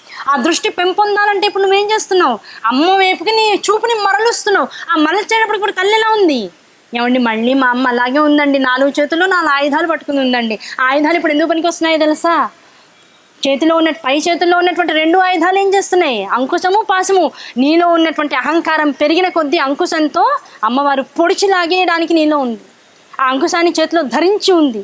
ఆ నీలో ఉన్నదాన్ని ముళ్ళు గుచ్చుకుంది పిల్లవాడికి. ఏం చేయాలి? అప్పటికే గిలగలా కొట్టుకుంటున్నాడు. ముళ్ళు గుచ్చుకుంది కదా అని అయ్యయ్యో అయ్యయ్యో అని తల్లి కూడా ఏడ్చింది అనుకో ఏమవుతుంది? వెంటనే ఏం చేస్తాం? మనం ముళ్ళు గుచ్చుకుంటే ఏం చేస్తాం? పిన్నిస్తేస్తాం. ఆ పిన్ని అది అప్పటికే గుచ్చుకున్న దాన్ని ఇంకో గుచ్చుకున్న దాంతో తీయడం ఎందుకు? అలా తీయకపోతే అది రాదు కనుక, అది అలాగే ఉంచితే వాతం గమ్మి కాలు ఇంత లావు అవుతుంది కనుక కదా. కష్టంలో ఉన్నవాడికి, అహంకారంలో ఉన్నవాడికి అది అహంకారమే. దాన్ని ఎలా చేయాలి? మళ్ళీ ఇంకో అహంకారంతో కూడుకున్నటువంటి బాధ్యతను వాడి మీద పెట్టి ఆ బాధ్యత నెరవేరుస్తున్నాననే దానిలోనే అహంకారంలో ఉన్నటువంటి వాడిని కింద పడేయాలి. ఏనుగు మీద ఉన్నవాడు దబుక్కున కింద పడితే ఎంత దెబ్బ తగులుతుంది? అంత దెబ్బ వాడికి తగలాలి. తగిలితేప్పుడు ఏమవుతుంది? అబ్బా ఇవన్నీ అనవసరంగా పెట్టుకున్నాననే ఆలోచన వాడు. ఆ చేతిలో ఉన్నటువంటి అంకుశం వైపుకి ఎప్పుడైతే దృష్టి మరలేనప్పటికీ నీలో జన్మాంతర పర్యంతాల నుంచి నీలో ఉండిపోయినటువంటి అహంకారం ఏదైతే ఉందో అది పూకటి వేళతో సహా అమ్మ ఆయుధం వైపు చూసి దర్శించిన మాత్రము చేత లాగేస్తుంది. అహంకారం అనేటువంటిది పోతుంది. అహంకారం ఎప్పుడైతే పోతుందో మిగిలేదేమిటి? పాశం. ఆ పాశం ఏం చేస్తుంది? ఇది నా వాళ్ళు, నా కూతురు, నా బిడ్డ, నా పుస్తకాలు, నా చీరలు, నా నగలు, నా ఇల్లు, నా బీరువా, నా బైకు, నా కుర్చీ. ఇది నా కుర్చీనా? ఇక్కడ నుంచి కాశీకి రావడానికి ఫ్లైట్ ఎక్కాము, ట్రైన్ ఎక్కాము, రకరకాల రవాణా పద్ధతుల్ని అవలంబించి వచ్చాం. ఫ్లైట్ ఎక్కి వచ్చిన వాళ్ళు గంటన్నర ఆ సీట్ నాదనుకుంటే, అయ్యో గంటన్నర అయిపోయాక ఈ సీట్ ఎవరిది ఇప్పుడు? నాదా? తంతారు.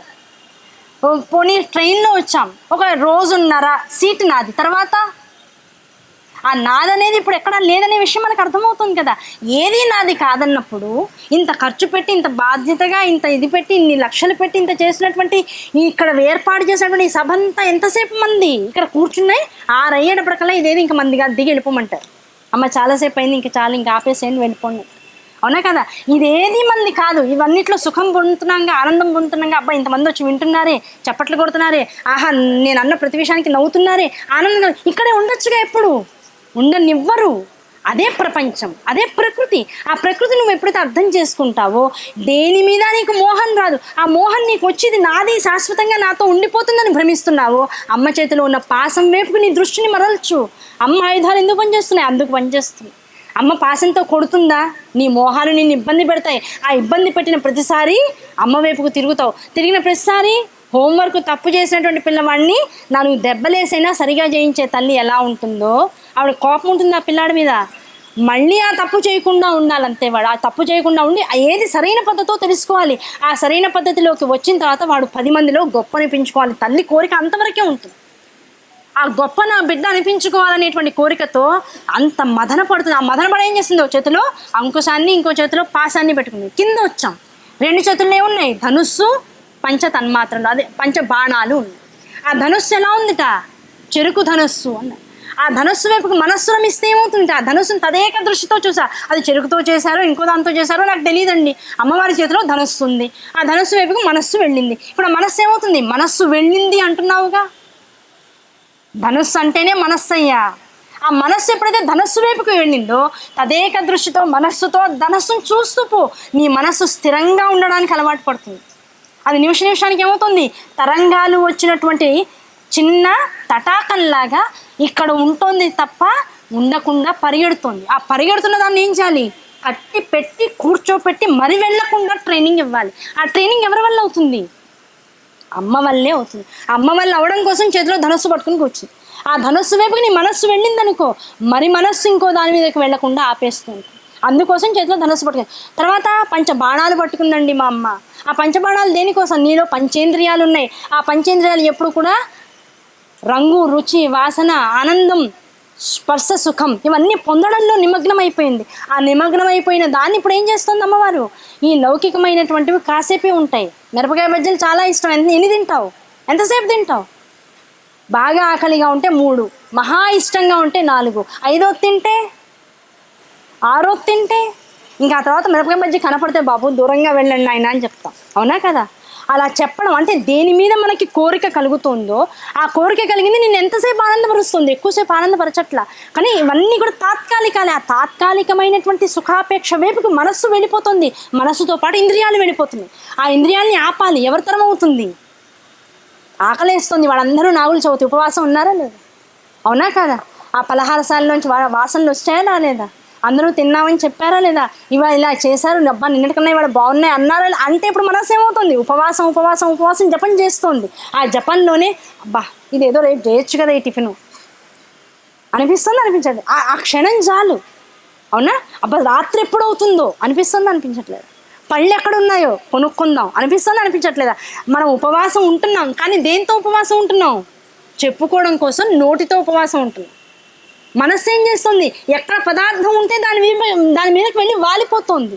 వాలిన ప్రతిసారి ఏమవుతుంది? ఉపవాసం శరీరాన్ని శుష్కించడానికి ఉపయోగపడుతుంది.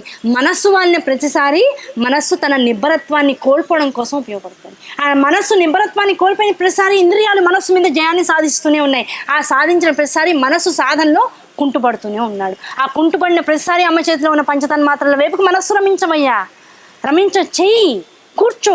అమ్మ రూపాన్ని తదేకంగా చూస్తూ పో. చూడగా చూడగా ఇది ఫలానా ఇది ఫలానా అని తెలియకపోవచ్చు కాక అమ్మ రూపాన్ని అలా చూస్తూ ఉంటే ఇంకా వేరే ధ్యాస లేకుండా ఉందండి.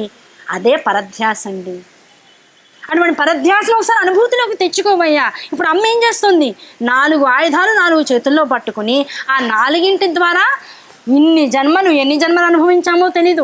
ఇంకా ముందు ఎన్ని జన్మలు ఉన్నాయో తెలీదు. ఆ ఎన్ని జన్మలు ఉన్నాయో తెలియదని ఏ సమాధానం చెప్తున్నావో, మరి జన్మ లేకుండా ఇక్కడే ఈ జన్మలోనే ఈ శరీరంతోనే మోక్షాన్ని అనుభవించగలిగేటువంటి యోగ్యతను నీలో పెంచేటందుకు కావాల్సినటువంటి ఏర్పాటు చేస్తుంది. అటువంటి తల్లి గనకనే మిగతా దేవీ దేవతలందరూ చేతిలో పట్టుకున్నటువంటి అభయ వరద ముద్రలు ఏవైతే ఉన్నాయో అమ్మ చేతిలో లేవు. ఆ అభయ వరద ముద్రల స్థానంలో 4 ఆయుధాలు పట్టుకుంది. పైగా ఇంకో అంతర్రహస్యం చెప్తారు. అమ్మ త్వదన్యః పాణిభ్యాం అభయవరదో దైవతగణః త్వమేకానైవాసి ప్రకటిత వరాభీత్యభినయ భయాత్రాతుం దాతుం ఫలమపి చ వాంఛా సమధికం శరణ్యే లోకానాం తవ హి చరణావేవ నిపుణవు అన్నారు శంకరాచార్యులు. అంటే అర్థం ఏమిటి? మన జగత్తులో ఉన్నటువంటి వాళ్ళందరికీ రకరకాల యావలు ఉంటాయి. తల్లికి పిల్లవాడి యావ తప్ప ఇంకో యావలేదు. అవునా కదా? సెలవులు వచ్చాయి, లేదు నేను కాశీకి వస్తున్నా, ఇంట్లో పిల్లవాడిని జాగ్రత్తగా ఉండమని చెప్పా, నాయనమ్మకి తాతగారికి అప్పచెప్పా. అయినా ఏం చేస్తూ ఉంటుంది నిమిషానికి ఒకసారి, నాన్న తిన్నావా, అత్తయ్య వాడు తిన్నాడా, మాయ వాడు తిన్నాడా, ఇలా పిల్లవాడి మీదే ధ్యాస పోతూ ఉంటుంది.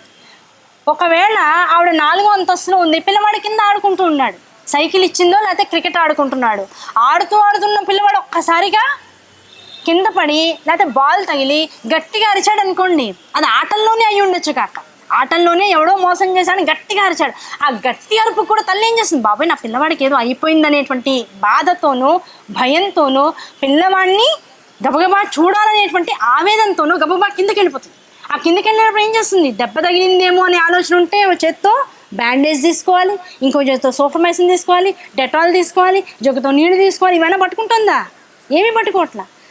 వాడి అరుపు వినపడగానే వినపడిన అరుపు మళ్ళీ ఆగే లోపల పిల్లవాడిని చూడాలనేటువంటి కంగారుతో పరిగెత్తుకుని వెళ్ళిపోతాం. అంటే ఆవిడ చేతిలో ఏ ఆయుధాలు లేకుండా, ఏ అభయ వరదముద్రలు లేకుండా పిల్లవాడి ఆర్తిని తెలుసుకున్న మరుక్షణం పరిగెడుతుంది, వాడి ముందు ప్రత్యక్షం అవ్వాలని ప్రయత్నిస్తాం. అలాగే నన్ను కన్నా భౌతికమైనటువంటి శరీరాన్ని ఇచ్చినటువంటి ఈ తల్లికే నా మీద ఇంత ఆపేక్ష ఉంటే ఈ జగత్తులన్నిటినీ నీ నుంచి ప్రభవింపజేసిన తల్లివి కదా, మేము అమ్మ అని అరవాలి. అరిచిన వెంటనే ఇప్పుడు ఏమవుతుంది, అభయముద్ర వరదముద్ర కావాలా, సిరికింజెప్పడు శంఖచక్ర. మనం చదువుతాం గజేంద్ర మోక్షంలో ఏం చెప్తాం, గజేంద్రుడు కొన్ని సంవత్సరాలు, 1000 సంవత్సరాల పాటు యుద్ధం చేశాట. అంత యుద్ధం చేసి అహంకారం అంతా రాహిత్యం అయిపోయింది, పడిపోయింది, అహంకారం కారిపోయింది, ఇంక అయిపోయింది, ఇంకా ఏమీ లేదు, ఇంకా లాగేస్తే అయితే మొసలి నోటికి పడతా, లేకపోతే ఇంకున్నవాడివి నువ్వు ఒక్కడివి, నీకు చేతులు ఎత్తి నమస్కరిస్తా అని 2 చేతులు ఎత్తేశాడు. ఎత్తేసి నమస్కారం చేయగానే ఏం చేశాడు, ఆ నమస్కారం కోసం మాత్రమే, ఆర్తి కోసం చూస్తున్నట్ట భగవంతుడు. చూసి ఏం చేశాడు, అలవైకుంఠపురములో నగరిలో ఆ మూల సౌధములో ఎక్కడో ఉన్నట్ట. ఆ ఎక్కడో ఉన్నటువంటి మా పరమాత్ముడు ఉన్నటువంటి వాడు ఉండి చక్కగా హాయిగా పడుకుని శేషతల్పంలో ఉండి ప్రశాంతంగా అమ్మవారు కాళ్ళు పిసుకుతూ ఉంటే, ఒక శంఖచక్రాలు గద ఉన్నటువంటి పంచాయుధాలు కూడా ఆయన్ని వెన్నంటి ఉంటే, వాటన్నిటిని తీసుకొని జాగ్రత్తగా బయటికి వచ్చి చక్కగా వాళ్ళ ఆవిడకి నేను ఇప్పుడే వస్తానని చెప్పాల్సిన వాడు ఉన్నట్లుండి కళ్ళు తెరిచి మెళుకు వచ్చిన వాడు. కలలో ఒక భయం ఏర్పడితే ఆ భయంలో ఉలికి పడ్డవాడు ఎలా లేస్తాడో అలా లేచాట. ఎవరు?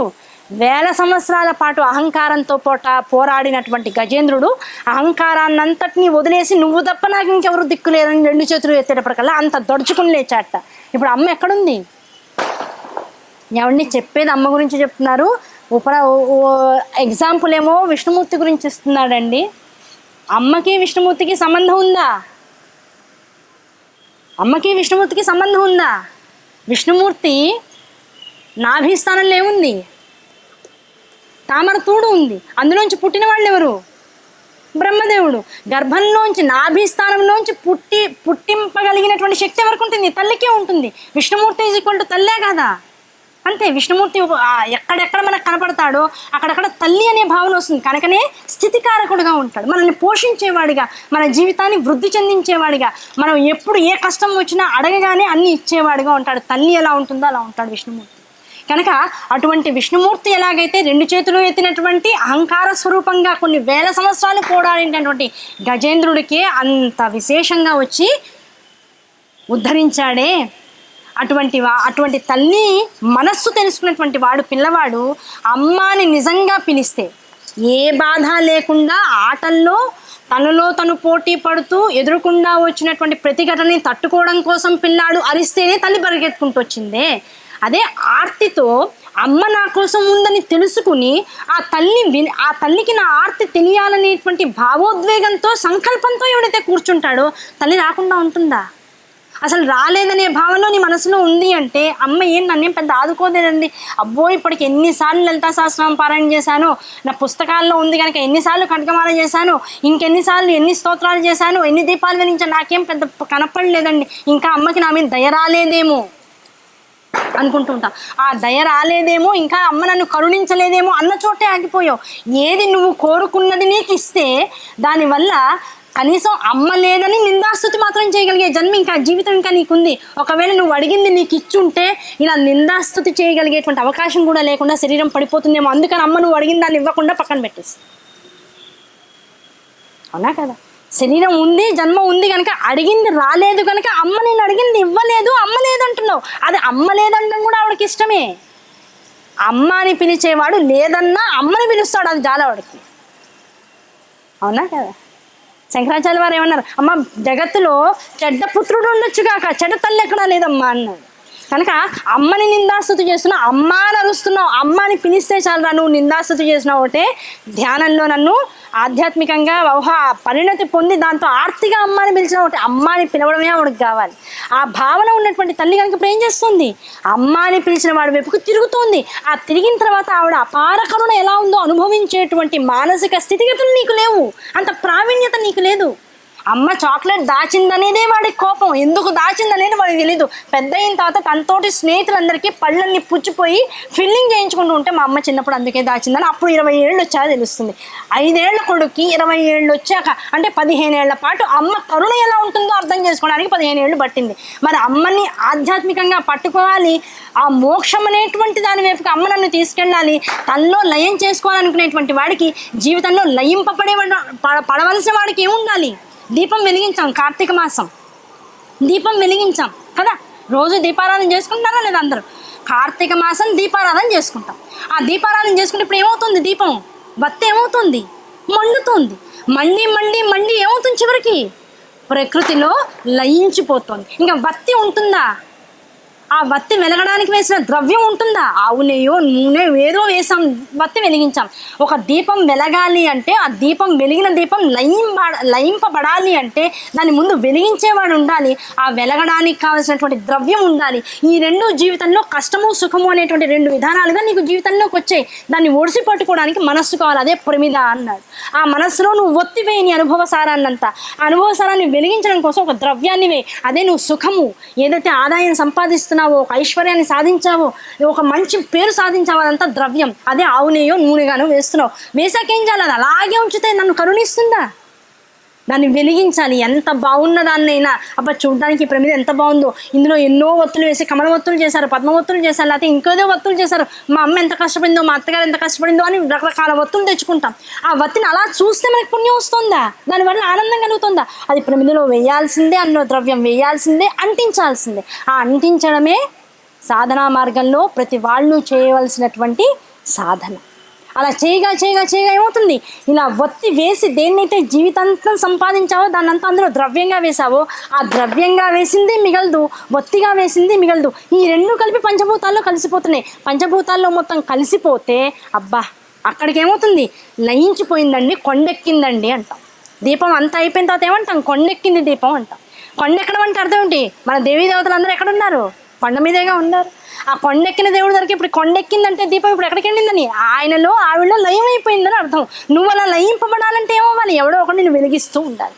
అంటే కాలుతూ ఉన్నవాడికి ఐశ్వర్యాన్ని తృణప్రాయంగా వదులుకున్న వాడికి మాత్రమే లయించగలిగేటువంటి శక్తి ఉందయ్యా. ఆ లయింపబడ్డానికే నీకు జీవితంలో ఇంత నువ్వు అమ్మ అమ్మ నన్ను రక్షించన్నా సరే, నిన్ను బాగు చేయడం కోసం రక్షించమంటే నువ్వేమనుకుంటున్నావు? నాకు చాక్లెట్లు కావాలి, ఫ్రిడ్జ్ నిండా చాక్లెట్లు కావాలని 5 ఏళ్ల పిల్లాడు కోరుకున్నట్టు, నాకు ఇంట్లో ఎప్పుడూ బిరువా నిండా డబ్బులు ఉండాలని నువ్వు కోరుకుంటున్నావు. దానివల్ల నీకు వృద్ధి లేదని ఆవిడకి తెలుసు. ఆవిడేం చేస్తుంది? ఆ డబ్బులు ఏదైతే కోరుకుంటున్నావో ఆ డబ్బుల్ని ఒత్తులుగా మార్చి దీపాలు వెలిగించడానికి 30 రోజులు ఇచ్చింది కార్తీక మాసం. అది రోజు వెలిగిస్తూ పోతున్నావు. ఒక్క నెల జీవితంలో 1 నెల రోజుల పాటు వెలిగించరా, నీకున్నటువంటి అన్ని వాసన క్షేత్రాన్ని నేను దహించేస్తానంటుంది. అన్నీ దహించాక ఇంకా నాకేం రాలేదండి, ఎంత బాగా చేశానో కార్తీక మాసం అంటున్నావు, అవునా కదా? ఈ కార్తీక మాసంలో దేనికోసం దీపం వెలిగించావో దానివల్ల మరుజన్మ లేకుండా ఉండగలిగేటువంటి స్థితిని నీకు అందిస్తుందనే విషయం మరి జన్మ లేకుండా అమ్మలోకి లయమైన తర్వాత తప్ప నీకు తెలియదు. లయమైన తర్వాత చూడగలిగే శరీరం ఉందా? ఇక్కడ దహించిపోయిందే, పంచభూతాల్లోకి వెళ్ళిపోయిందే శరీరం అంతా. మరి ఏం చూస్తుంది? ఏది ఇన్నాళ్ళు లోపల అనుభూతి చెందుతోందో ఆ అనుభూతి చెందింది మాత్రమే అనుభూతి చెందబడుతున్నటువంటి విషయాన్ని కూడా గ్రహిస్తూ ఉంటుంది. అదే ఆత్మతత్వము. ఆత్మ చైతన్యం ఇన్నాళ్ళు నీలోనే ఉంది, నువ్వేమనుకుంటున్నావు అది నాలో లేదండి, ఎక్కడో ఉంది. ఆ పరమాత్మ కోసం నేను కూడా అందుకే రోజు గుడికి వెళ్తున్నా అనుకుంటున్నాను. కనుక జగత్తులో ఉన్నటువంటి దేవీ దేవతలందరూ కూడా తాత్కాలికమైనటువంటి సుఖాపేక్ష కోసం నువ్వు కోరినవన్నీ ఇస్తారేమో తప్ప శాశ్వతమైనటువంటి కీర్తి దాంతోపాటు శాశ్వతమైనటువంటి నా దగ్గర ఉండగలిగేటువంటి అనుగ్రహం నా పిల్లవాడికి నేను ఇవ్వాలంటే తల్లి ఏం చేస్తుంది? అభయ వరద ముద్రలు లేకుండా కేవలం తన చేతిలో 4 ఆయుధాలను పెట్టుకుని ఆయుధ దర్శనాన్ని చేసినటువంటి జీవుడి యొక్క మనసు తన యందు లయించిపోయేటట్లుగా పారమార్థిక దిశ వైపుకి ఊర్ధ్వముఖ చలనం చేస్తూ వాడి యొక్క సాధనాక్రమాన్ని నడిపిస్తూ ముందుకు జరుగుతుంది. అటువంటి తల్లి ఉండగా మనం ఏం చేస్తున్నాం? ఆ తల్లిని వదిలేసి వ్యవహారాల వైపుకే మనస్సుని రమింపజేస్తూ ఉంటుంది. ఆ వ్యవహారాల వైపు ఉన్నంతసేపు అందుకనే శంకరాచార్య వారు ఏం చేశారంటే, వీళ్ళకి మంచి తెలుసు. కలియుగంలో ఎలాంటి స్థితి అంటే మంచి అంటే ఏంటో తెలుసు, తెలియకుండా ఎవరూ లేరు. మంచి తెలిసినా మంచి చేయడం అందరికీ ఇష్టం ఉండదు. మంచి చేస్తున్నా ఇది పుణ్యం కోసం అనుకుంటాడు తప్ప జన్మరాహిత్యం కోసం అని ఎవడు చేయడు. 2 రకాల బాధలు. మంచి చెడు విశ్లేషణ తెలుసు, దాని పట్ల వ్యత్యాసం తెలుసు, దేన్ని ఆచరించాలో తెలుసు, ఎలా చేయాలో తెలుసు. కానీ చేసే విషయం వచ్చేటప్పటికల్లా పర్వాలేదు అనేటువంటి ఒక దృష్టికోణం వచ్చేస్తూ ఉంటుంది. ఆ పర్వాలేదు అనేటువంటి వాడి మనస్సు కూడా స్థిరంగా నిలవాలి. పిల్లలందరూ బాగుండాలి కదా. ఇంట్లో పెద్ద కుటుంబం, అందరికన్నా పెద్దవాడిగా పుట్టినవాడు ఏమనుకుంటాడు? నాన్నగారి గురించి అందరికన్నా ఎక్కువ ఎవరు తెలుసు? తల్లి గురించి అందరికన్నా ఎవరికి ఎక్కువ తెలుసు? పెద్దవాడికి, ఇంట్లో ఉన్నటువంటి పెద్ద కొడుక్కి తెలుసు. తర్వాత ఇంకో 10 మంది ఉన్నారు. ఆ 10 మందికి ఏం చెప్తారు? ఏదైనా తప్పు జరిగినప్పుడు, పోట్లాడుకున్నప్పుడు, నాన్న వస్తే కోప్పడతాడు, నాన్న నువ్వు ఇలా జాగ్రత్తగా ఉండు, చేస్తే చేసావు నాకు చెప్పు నేను చూసుకుంటాను. ఆ నాకు చెప్పు నేను చూసుకుంటా అన్నటువంటి పెద్ద కొడుకే మనందరికీ జగత్తుకి జగద్గురువుగా శంకరాచార్య వారిగా వచ్చారు. మనం చేసే ప్రతి తప్పు ఆయనకి చెప్తూ పోయామనుకో, ఆ తప్పుని తండ్రి దాకా తీసుకువెళ్లకుండా ఇక్కడ ఆ తప్పు చేసిన దాని నుంచి నిష్కృతి పొందడం కోసం రకరకాల స్తోత్రాలు ఇచ్చారు. అది చదివేస్తే తండ్రి దాకా తప్పు వెళ్ళకపోవచ్చు, అంటే తండ్రికి తెలియక కాదు తప్పు, తండ్రి దాకా జవాబుదారీగా మనం వెళ్ళక్కర్లేకపోవచ్చు. కానీ ఏ తప్పు చేయడం వల్ల ఎటువంటి ప్రారంధాలు అనుభవించాలో తెలుసుకున్నవాడు మరి తప్పు వైపుకు మనస్సు వెళ్లకుండా మనస్సుని నియంత్రణ చేసేటువంటి స్థితిగతుల్ని పొందుతూ ఉంటాడు. ఈ స్తోత్రాలన్నీ అందుకు అమ్మ అభయవరద ముద్రలన్నీ ఇంత చెప్పి నీ రూపాన్ని దర్శింపచేస్తూ, ఆ రూపంలో ఉన్నటువంటి 4 చేతుల్లో 4 ఆయుధాలని మాకు దర్శింపచేస్తూ, ఈ 4 ఆయుధాలు ధరించినటువంటి వాడికి, దర్శించినటువంటి వాడికి, ఆ ధరించిన వానికి దర్శించిన వాడికి అభేద స్థితిని అందించగలిగేటువంటి నేర్పు శంకరాచార్య వారికి ఉంది కానీ ఇంకా జగత్తులో ఎవరికి. కనుక అమ్మవారి రూపాన్ని ఆధారం పెట్టి ఆ రూపాన్ని భావనగా మన మనసులోకి తీసుకొచ్చి ఆ రూపంతో లౌకికమైనటువంటి ఆసక్తులన్నీ నీలో ఉన్నాయని, మనలో ఉన్నటువంటి నిందలన్నీ దోషాలన్నింటినీ చెబుతూనే ఆ దోషాలు చెప్తున్న వాడి పట్ల కోపం రాకుండా మనల్ని జాగ్రత్తగా మేనేజ్ చేస్తూ, ఎవడైనా నువ్వు ఈ తప్పు చేసావంటే మనకి ఎంత కోపం వస్తుంది? నువ్వా నన్ను ఎదిరిస్తావు, నన్ను వేలెత్తి చూపిస్తావు అంటావు. శంకరాచార్య వారు ఇప్పుడు ఏం చెప్తున్నారు? అమ్మ నిన్ను తెలుసుకుని కూడా నిన్ను గమనించి గ్రహించలేనటువంటి స్థితిలో మేము అందరం ఉన్నాం, దోషమేగా. ఆ దోషాన్ని చెబుతూ కూడా ఎంత టాక్టిక్గా చెప్పారంటే, ఈ దోషం అందరూ చేస్తున్నారు, ఆ దోషం నుంచి బయటపడాలంటే ఈ శ్లోకాన్ని చదివితే నెమ్మదిగా మా మనస్సుని వైపుకి లాగేసుకుంటూ ఉంటాం. లాగేసే తల్లివి నువ్వు ఉండగా లోబడట్లేననేటువంటి స్థితిలో మేము ఉండి ప్రపంచం వైపు తిరుగుతున్నామని బాధపడ్డం ఎందుకు? తెలిసి కానీ తెలియక కానీ ఈ శ్లోకాన్ని విన్నా, ఒకసారి చదివినా, దాని భావాన్ని అనుభూతిలోకి తెచ్చుకున్నా అటువంటి వాడికి మరీ మనస్సు వల్ల కానీ, ఇంద్రియాల వల్ల కానీ, వాసనల వల్ల కానీ జన్మజన్మల పర్యంతంగా వెంటాడుతున్నటువంటి రకరకాల ప్రారంధ ఆగామి సంచిత దోషాల వల్ల కానీ కలిగేటువంటి ఇబ్బందులన్నీ కూడా సమసిపోతాయి. అటువంటి తల్లిని నువ్వు నిరంతరం ధ్యానం చేయి. ఇప్పుడు అమ్మ అనగానే ఇప్పుడు ఏం గుర్తొస్తుంది? శ్లోకం రాకపోవచ్చు నోటికి, అందులో ఉన్న పదాలు నోటికి స్పష్టంగా పలకడం రాకపోవచ్చు కాక, అమ్మ అనగానే పైన ఉన్న 2 చేతుల్లో అంకుశం అట, ఒక చేతిలో పాశం అట, కింద ఉన్న 2 చేతుల్లో ఒక చేతిలో ధనుస్సుట, ఆ ధనుస్సు చెరుకుగడ్డతో పోల్చారట. ఇప్పుడు చెరుకుగడ్డ ఎక్కడ చూసినా ఇప్పుడు ఏం కనబడాలి? ఇది అమ్మ చేతిలో ఉంటుందని తెలియాలి. ఆ రసం తాగుతున్న ప్రతిసారి ఏమనిపించాలి? అమ్మ మనస్సుని ఇలా మధిస్తుంది, ఆ మనస్సుని మధిస్తే ఆ మనస్సు కరిగితే ఇలా ఉంటుంది. అమ్మ మనస్సు ఇంత తీపిగా ఉంటుంది, మన మనస్సు అంత తీపిగా అవ్వాలంటే మనం కూడా చక్రాల మధ్యలో తిప్పబడాలి అనేటువంటి విషయం అర్థమవుతుంది. ఎప్పుడైతే అది అర్థమవుతుందో కష్ట సుఖాలు అనేటువంటి వాడికి మనిషి లోను కాకుండా ఇదంతా నా మంచికే, ఏది జరిగినా అమ్మ నా మంచికే చేస్తుంది అనేటువంటి ఒక దృఢ నమ్మకం లోపల నుంచి వస్తుంది. ఆ దృఢత్వాన్ని నీలో పెంచేటువంటి శ్లోకం త్వదన్య పాణిభ్యామభయవరదో దైవతగణ త్వమేకానైవాసి ప్రకటిత వరాభీత్యభినయ భయాత్రాతుం దాతుం ఫలమపి చ వాంఛా సమధికం శరణ్యే లోకానాం తవ హి చరణావేవ నిపుణం అన్నారు. ఆ తర్వాత శ్లోకంలో ఇంకో శ్లోకంలో చెప్పారు, అమ్మ నీ చూపు, ఇప్పుడు అమ్మ నీ దగ్గరకు వస్తేను, నిన్ను గ్రహిస్తేను, నీ రూపాన్ని తదేకంగా చూస్తూ ఉంటేను, అంటే నిత్యము గుడికి రావాలి, గుడికి రాకపోయినా ఇలాంటి ప్రసంగాలకి రావాలి, పెద్దలు చెప్పిన భావాలు వినాలి, ఇవేవి నాకు రావు. నేను ఇప్పుడు దాకా చేయలే జీవితంలో. చేయకపోయినా ఒక కష్టం వచ్చిన తర్వాత ఆటోమేటిక్గా దాని నుంచి ఉద్ధరించే వాళ్ళ వైపు కదా మనస్సు రమిస్తుంది. నాకు ఒక కష్టం వచ్చింది, ఆ కష్టంలోంచి బయటికి రావాలంటే దీని నుంచి నన్ను బయటపడేసేవాడు ఎవడని తిరిగితే ఎవరో ఈ పుస్తకం చేతిలో పెట్టారు. ఈ పుస్తకం చేతిలో పెట్టి ఏమండి ఫలానా 56 శ్లోకం చదువుకోండి అన్నారు, 57 శ్లోకం చదువుకోండి అన్నారు. ఏమొస్తుంది ఆ శ్లోకం చదివితే? తెలుగు బాగా వచ్చు కనుక శ్లోకం చదివా. ఏం చదివా? అమ్మ దృశాద్రాఘీయస్య దరదలిత నీలోత్పల రుచ దవీయాంసం దీనం స్నపయ కృపయా మామపి శివే అనేనాయం ధన్యో భవతి నచతే హానిరియత వనేవా హర్మ్యేవా సమకర నిపాతో హిమకర. శ్లోకాన్ని చదివా, కింద అర్థం ఇచ్చారు, అర్థాన్ని చదివా. అమ్మ నీ చూపు ఎప్పుడు కూడా అనంతంగా ఉంటుంది. అనంతము అంటే విశాలమైనటువంటిది కాదు. దృశాద్రాఘీయస్ అని దృష్టి ఎలాంటిదంటే ఎల్లలు లేనటువంటిది, ఒక కొలమానం, ఒక కొలత లోపల నిక్షిప్తమయ్యేటువంటిది కాదు. ఎల్లలు కొలతలు లేనటువంటి సుదీర్ఘమైనటువంటి చూపుతో మొత్తం జగత్తునంతను నీ కంటి చూపుతో వచ్చేటువంటి చల్లదనంతో రక్షిస్తూ ఉంటావు. ఆ రక్షిస్తూ ఉన్నావు కదా, ఇది శ్లోకంలో అర్థమైంది. మరి ఇలా రక్షించే తల్లైతే మొత్తం శ్లోకం చదవకుండా మొదటి పాదంలోనే ఆగిపోయాం. ఇప్పుడు తర్కించేవాడికి ఏమనిపిస్తుంది? మొత్తం వింటే సమాధానం రాదు, ప్రశ్న రాదు. చెప్పబడుతున్నటువంటి విషయాన్ని సగంలో ఆపేసామనుకో ప్రశ్నలు 10 వేయొచ్చు అవతల వాడిని కదా. అందుకని దృశాద్రాఘీయస్య అనే దానికి మీనింగ్ చదవంగానే మన చూపులు అనంతమైనటువంటివి, కొలతలు లేనటువంటివి, ఎల్లలు లేనటువంటివి, అలా ఉన్నటువంటి నీ చూపు అంతటా ప్రసరిస్తుంది అనే భావన రాగానే మరి అంతటా ప్రసరిస్తే మరి నా బతుకెందుకు ఇలా ఉంది వెంటనే ప్రశ్నిస్తాం. అంతటా ప్రసరిస్తే మరి నేను ఎందుకండి ఇలాగే ఉన్నాను అంటే, ఒరే ఈ శ్లోకంలో శంకరాచార్య వారు చెప్తున్నారు, రే నాన్నగారి ప్రేమ అందరి మీద ఒకటేలా ఉంటుంది, అవునా కదా? అందరికీ స్వీట్ తీసుకొచ్చారు, అందరికీ పంచారు. అందులో నీకన్నా పెద్దవాడికి నాకన్నా చిన్నవాడికి ఓ ముక్క ఎక్కువ పెట్టారు. అదిగో వాడంటేనే మా నాన్నకు ప్రేమ వెంటనే వచ్చేస్తుంది. అదిగో వాడంటేనే అండి ప్రేమ అని అంటూ ఉంటాం. కారణం ఏమిటి?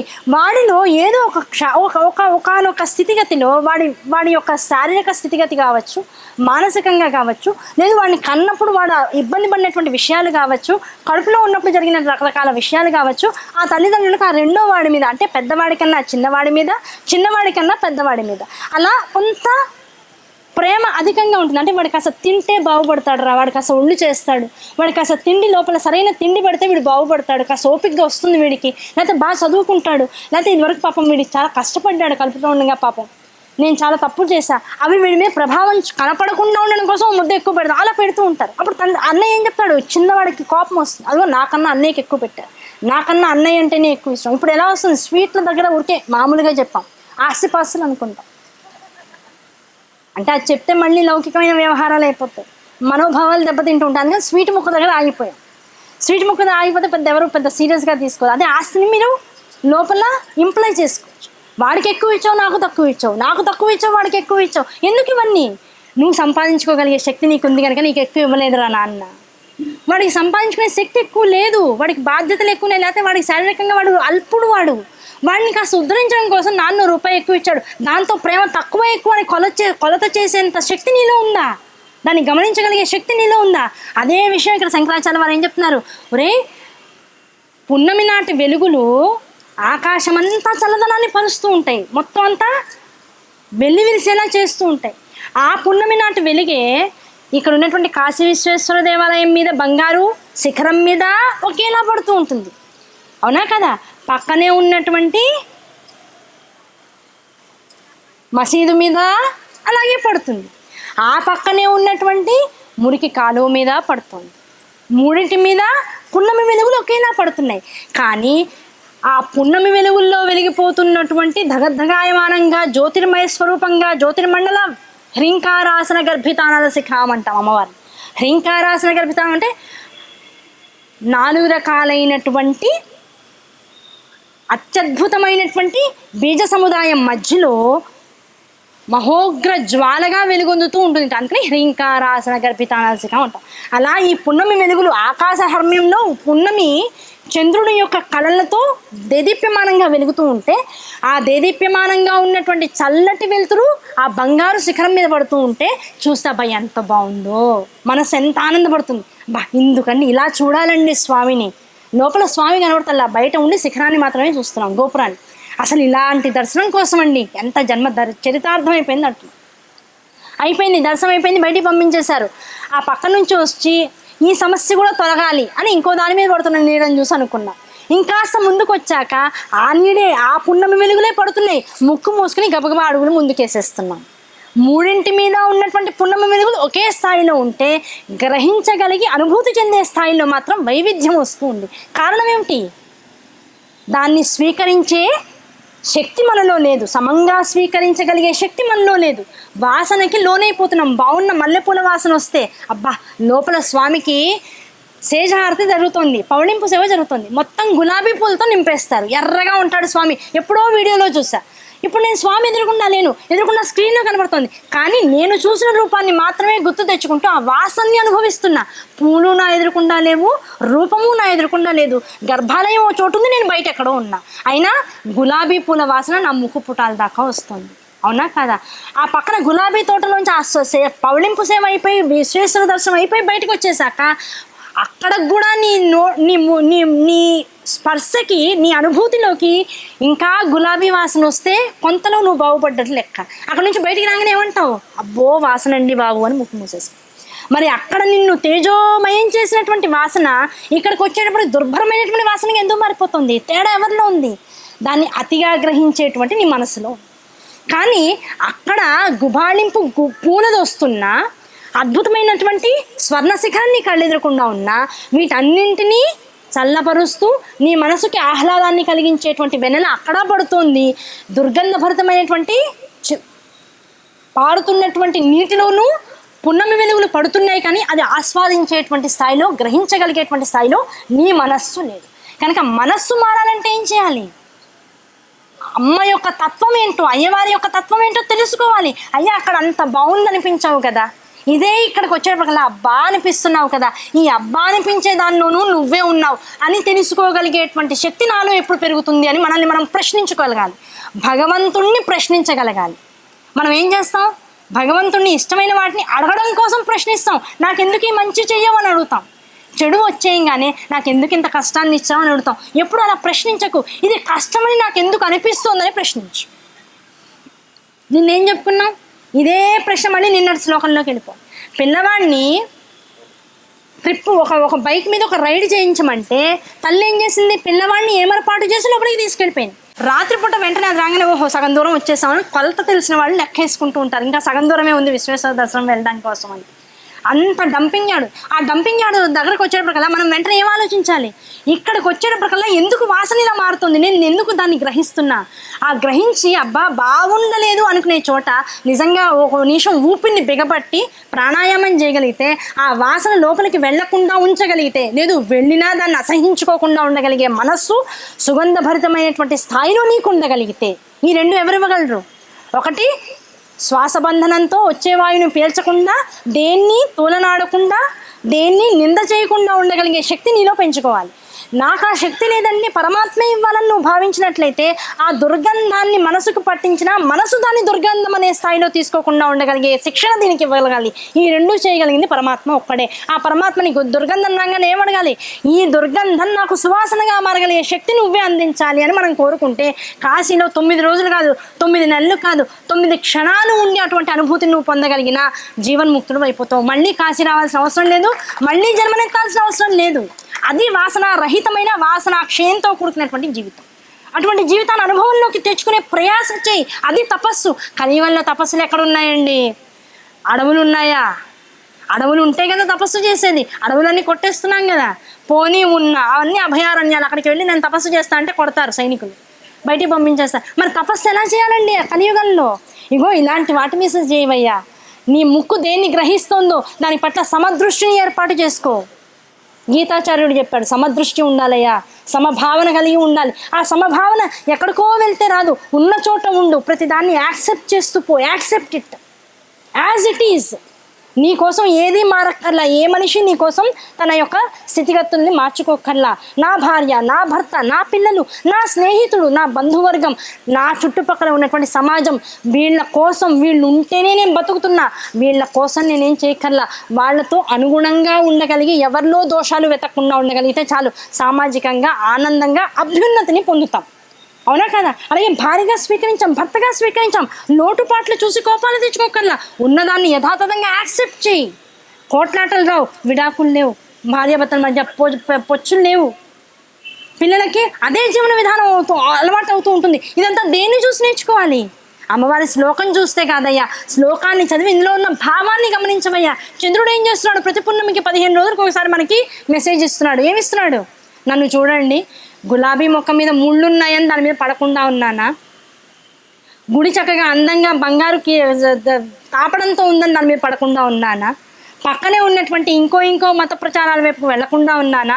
ఎన్ని రకాలుగా ఉన్నా నా దృష్టి, నా స్థితి ఎప్పుడు కూడా సమంగా ఉంటుంది. ఆ సమం అనేటువంటి స్థితిని అందరూ గనక అభ్యాసం చేయగలిగితే అప్పుడు తల్లి ఏం చేస్తుంది? ఆ సమం అనేటువంటి స్థితి అభ్యాసం చేయడం కోసం తన యొక్క కరుణ అనేటువంటిది నిరంతరం జగత్తులోకి వర్షింపచేస్తూ దాన్ని ఒడిసి పట్టుకోక అమ్మ నా వైపు చూడట్లేదు అని స్తుతి చేసినటువంటి పిల్లవాడికి కూడా ఏదో ఒక నాటికి అసలు నేను ఇలా ఉండడమే నాకు మంచిదనే స్థితిలోకి తీసుకువెళ్ళి వాడి జీవితాన్ని ఉద్ధరిస్తూ ఉంటుంది. తమాషాగా చెప్పాలంటే ఇప్పుడు 5 స్టార్ అడ్వర్టైజ్మెంట్ వస్తుంది, మీరు గమనిస్తే వాడు 5 స్టార్ చాక్లెట్ తింటూ చోట నుంచి ఉంటాడు. ఏదో అవతల వాడికి ఒక సాయం కావాల్సి వస్తుంది, బాబు ఈ సాయం చేయరా అంటాడు. వాడు కదండి ఆ 5 స్టార్ చాక్లెట్ని ఎంజాయ్ చేస్తూ ఉంచుంటాడు. అనుకోకుండా వీడు సాయం చేయకపోవడం మూలాన వాడికి కావాల్సినటువంటి సహాయం అందకపోయినా వాడు ఉద్ధరింపబడుతూ ఉంటాడు. అయ్యా నువ్వేం నాకు చేయకపోవడమే నాకు మంచిదైందని మళ్ళీ నమస్కారం చేస్తూ ఉంటాడు. ఇది 5 స్టార్ చాక్లెట్కి చేసుకోకుండా పంచభూతాత్మకమైన పంచ విషయాలతో కూడుకున్నటువంటి ఇంద్రియాలతో, కర్మేంద్రియాలతో, జ్ఞానేంద్రియాలతో ఉన్నటువంటి ఈ శరీరంతోనూ ప్రకృతితోనూ కూడా ఈ 5 స్టార్ అనేటువంటి దాన్ని మనం మిళితం చేసుకుంటే ఏ మనిషి కోసం ఏమీ చేయక్కర్లా.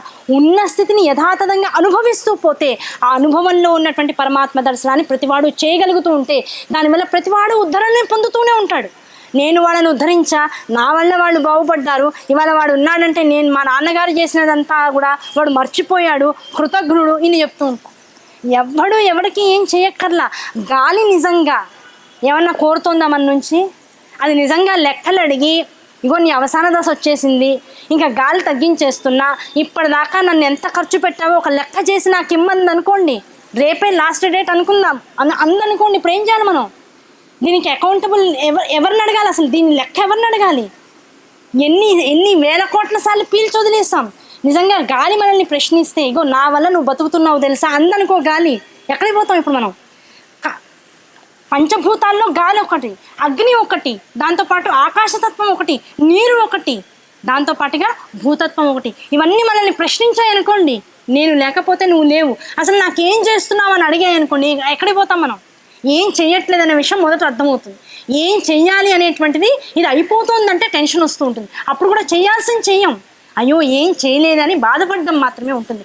ఇలా మనల్ని బతికిస్తూ, మనల్ని ఉద్ధరిస్తూ, మనల్ని పోషిస్తున్నటువంటి వాటికే మనం ఏం చేయలేనప్పుడు ఎవడికో ఏదో చేశాము దానివల్ల వాడు బాగుపడ్డాడనే దాన్ని పట్టుకుని మనుషుల్లో వైరుత్వాన్ని పెంచుకుని, శత్రుత్వాన్ని పెంచుకుని, దూరం చేసుకుని వాడు కృతజ్ఞుడు అనేటువంటి మాట నువ్వు వేసావంటే నీకెంత కృతజ్ఞత ఉంది ప్రపంచం వైపు?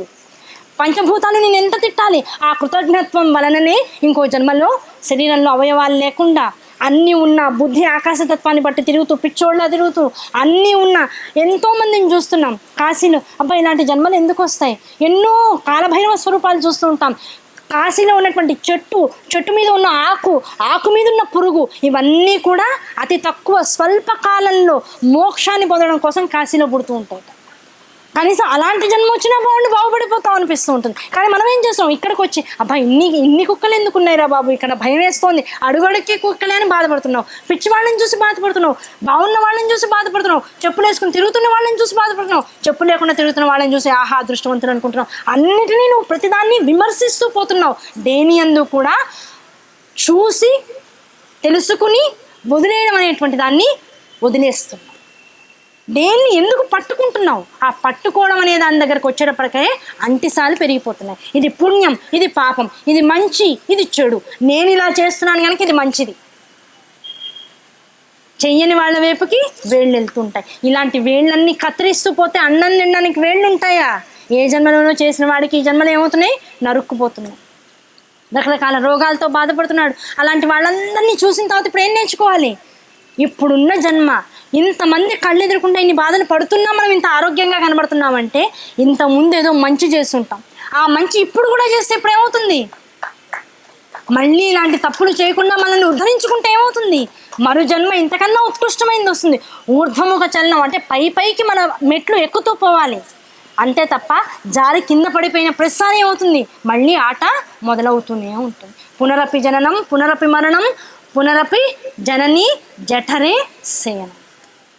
కనుక ఇప్పుడు అమ్మ ఏం చెప్తుంది? ఒక్కసారి మీ చుట్టుపక్కల ఉన్నటువంటి మనుషుల్ని చూసి నేర్చుకోవద్దు, విషయాన్ని చూసి నేర్చుకోవద్దు, ప్రకృతిని చూసి నేర్చుకోవయ్యా. ఆ పున్నమి నాటి వెలుగులాగా ఆ తల్లి యొక్క అవ్యాజ కరుణ జగత్తంతా ఒకటేలా పారుతోంది.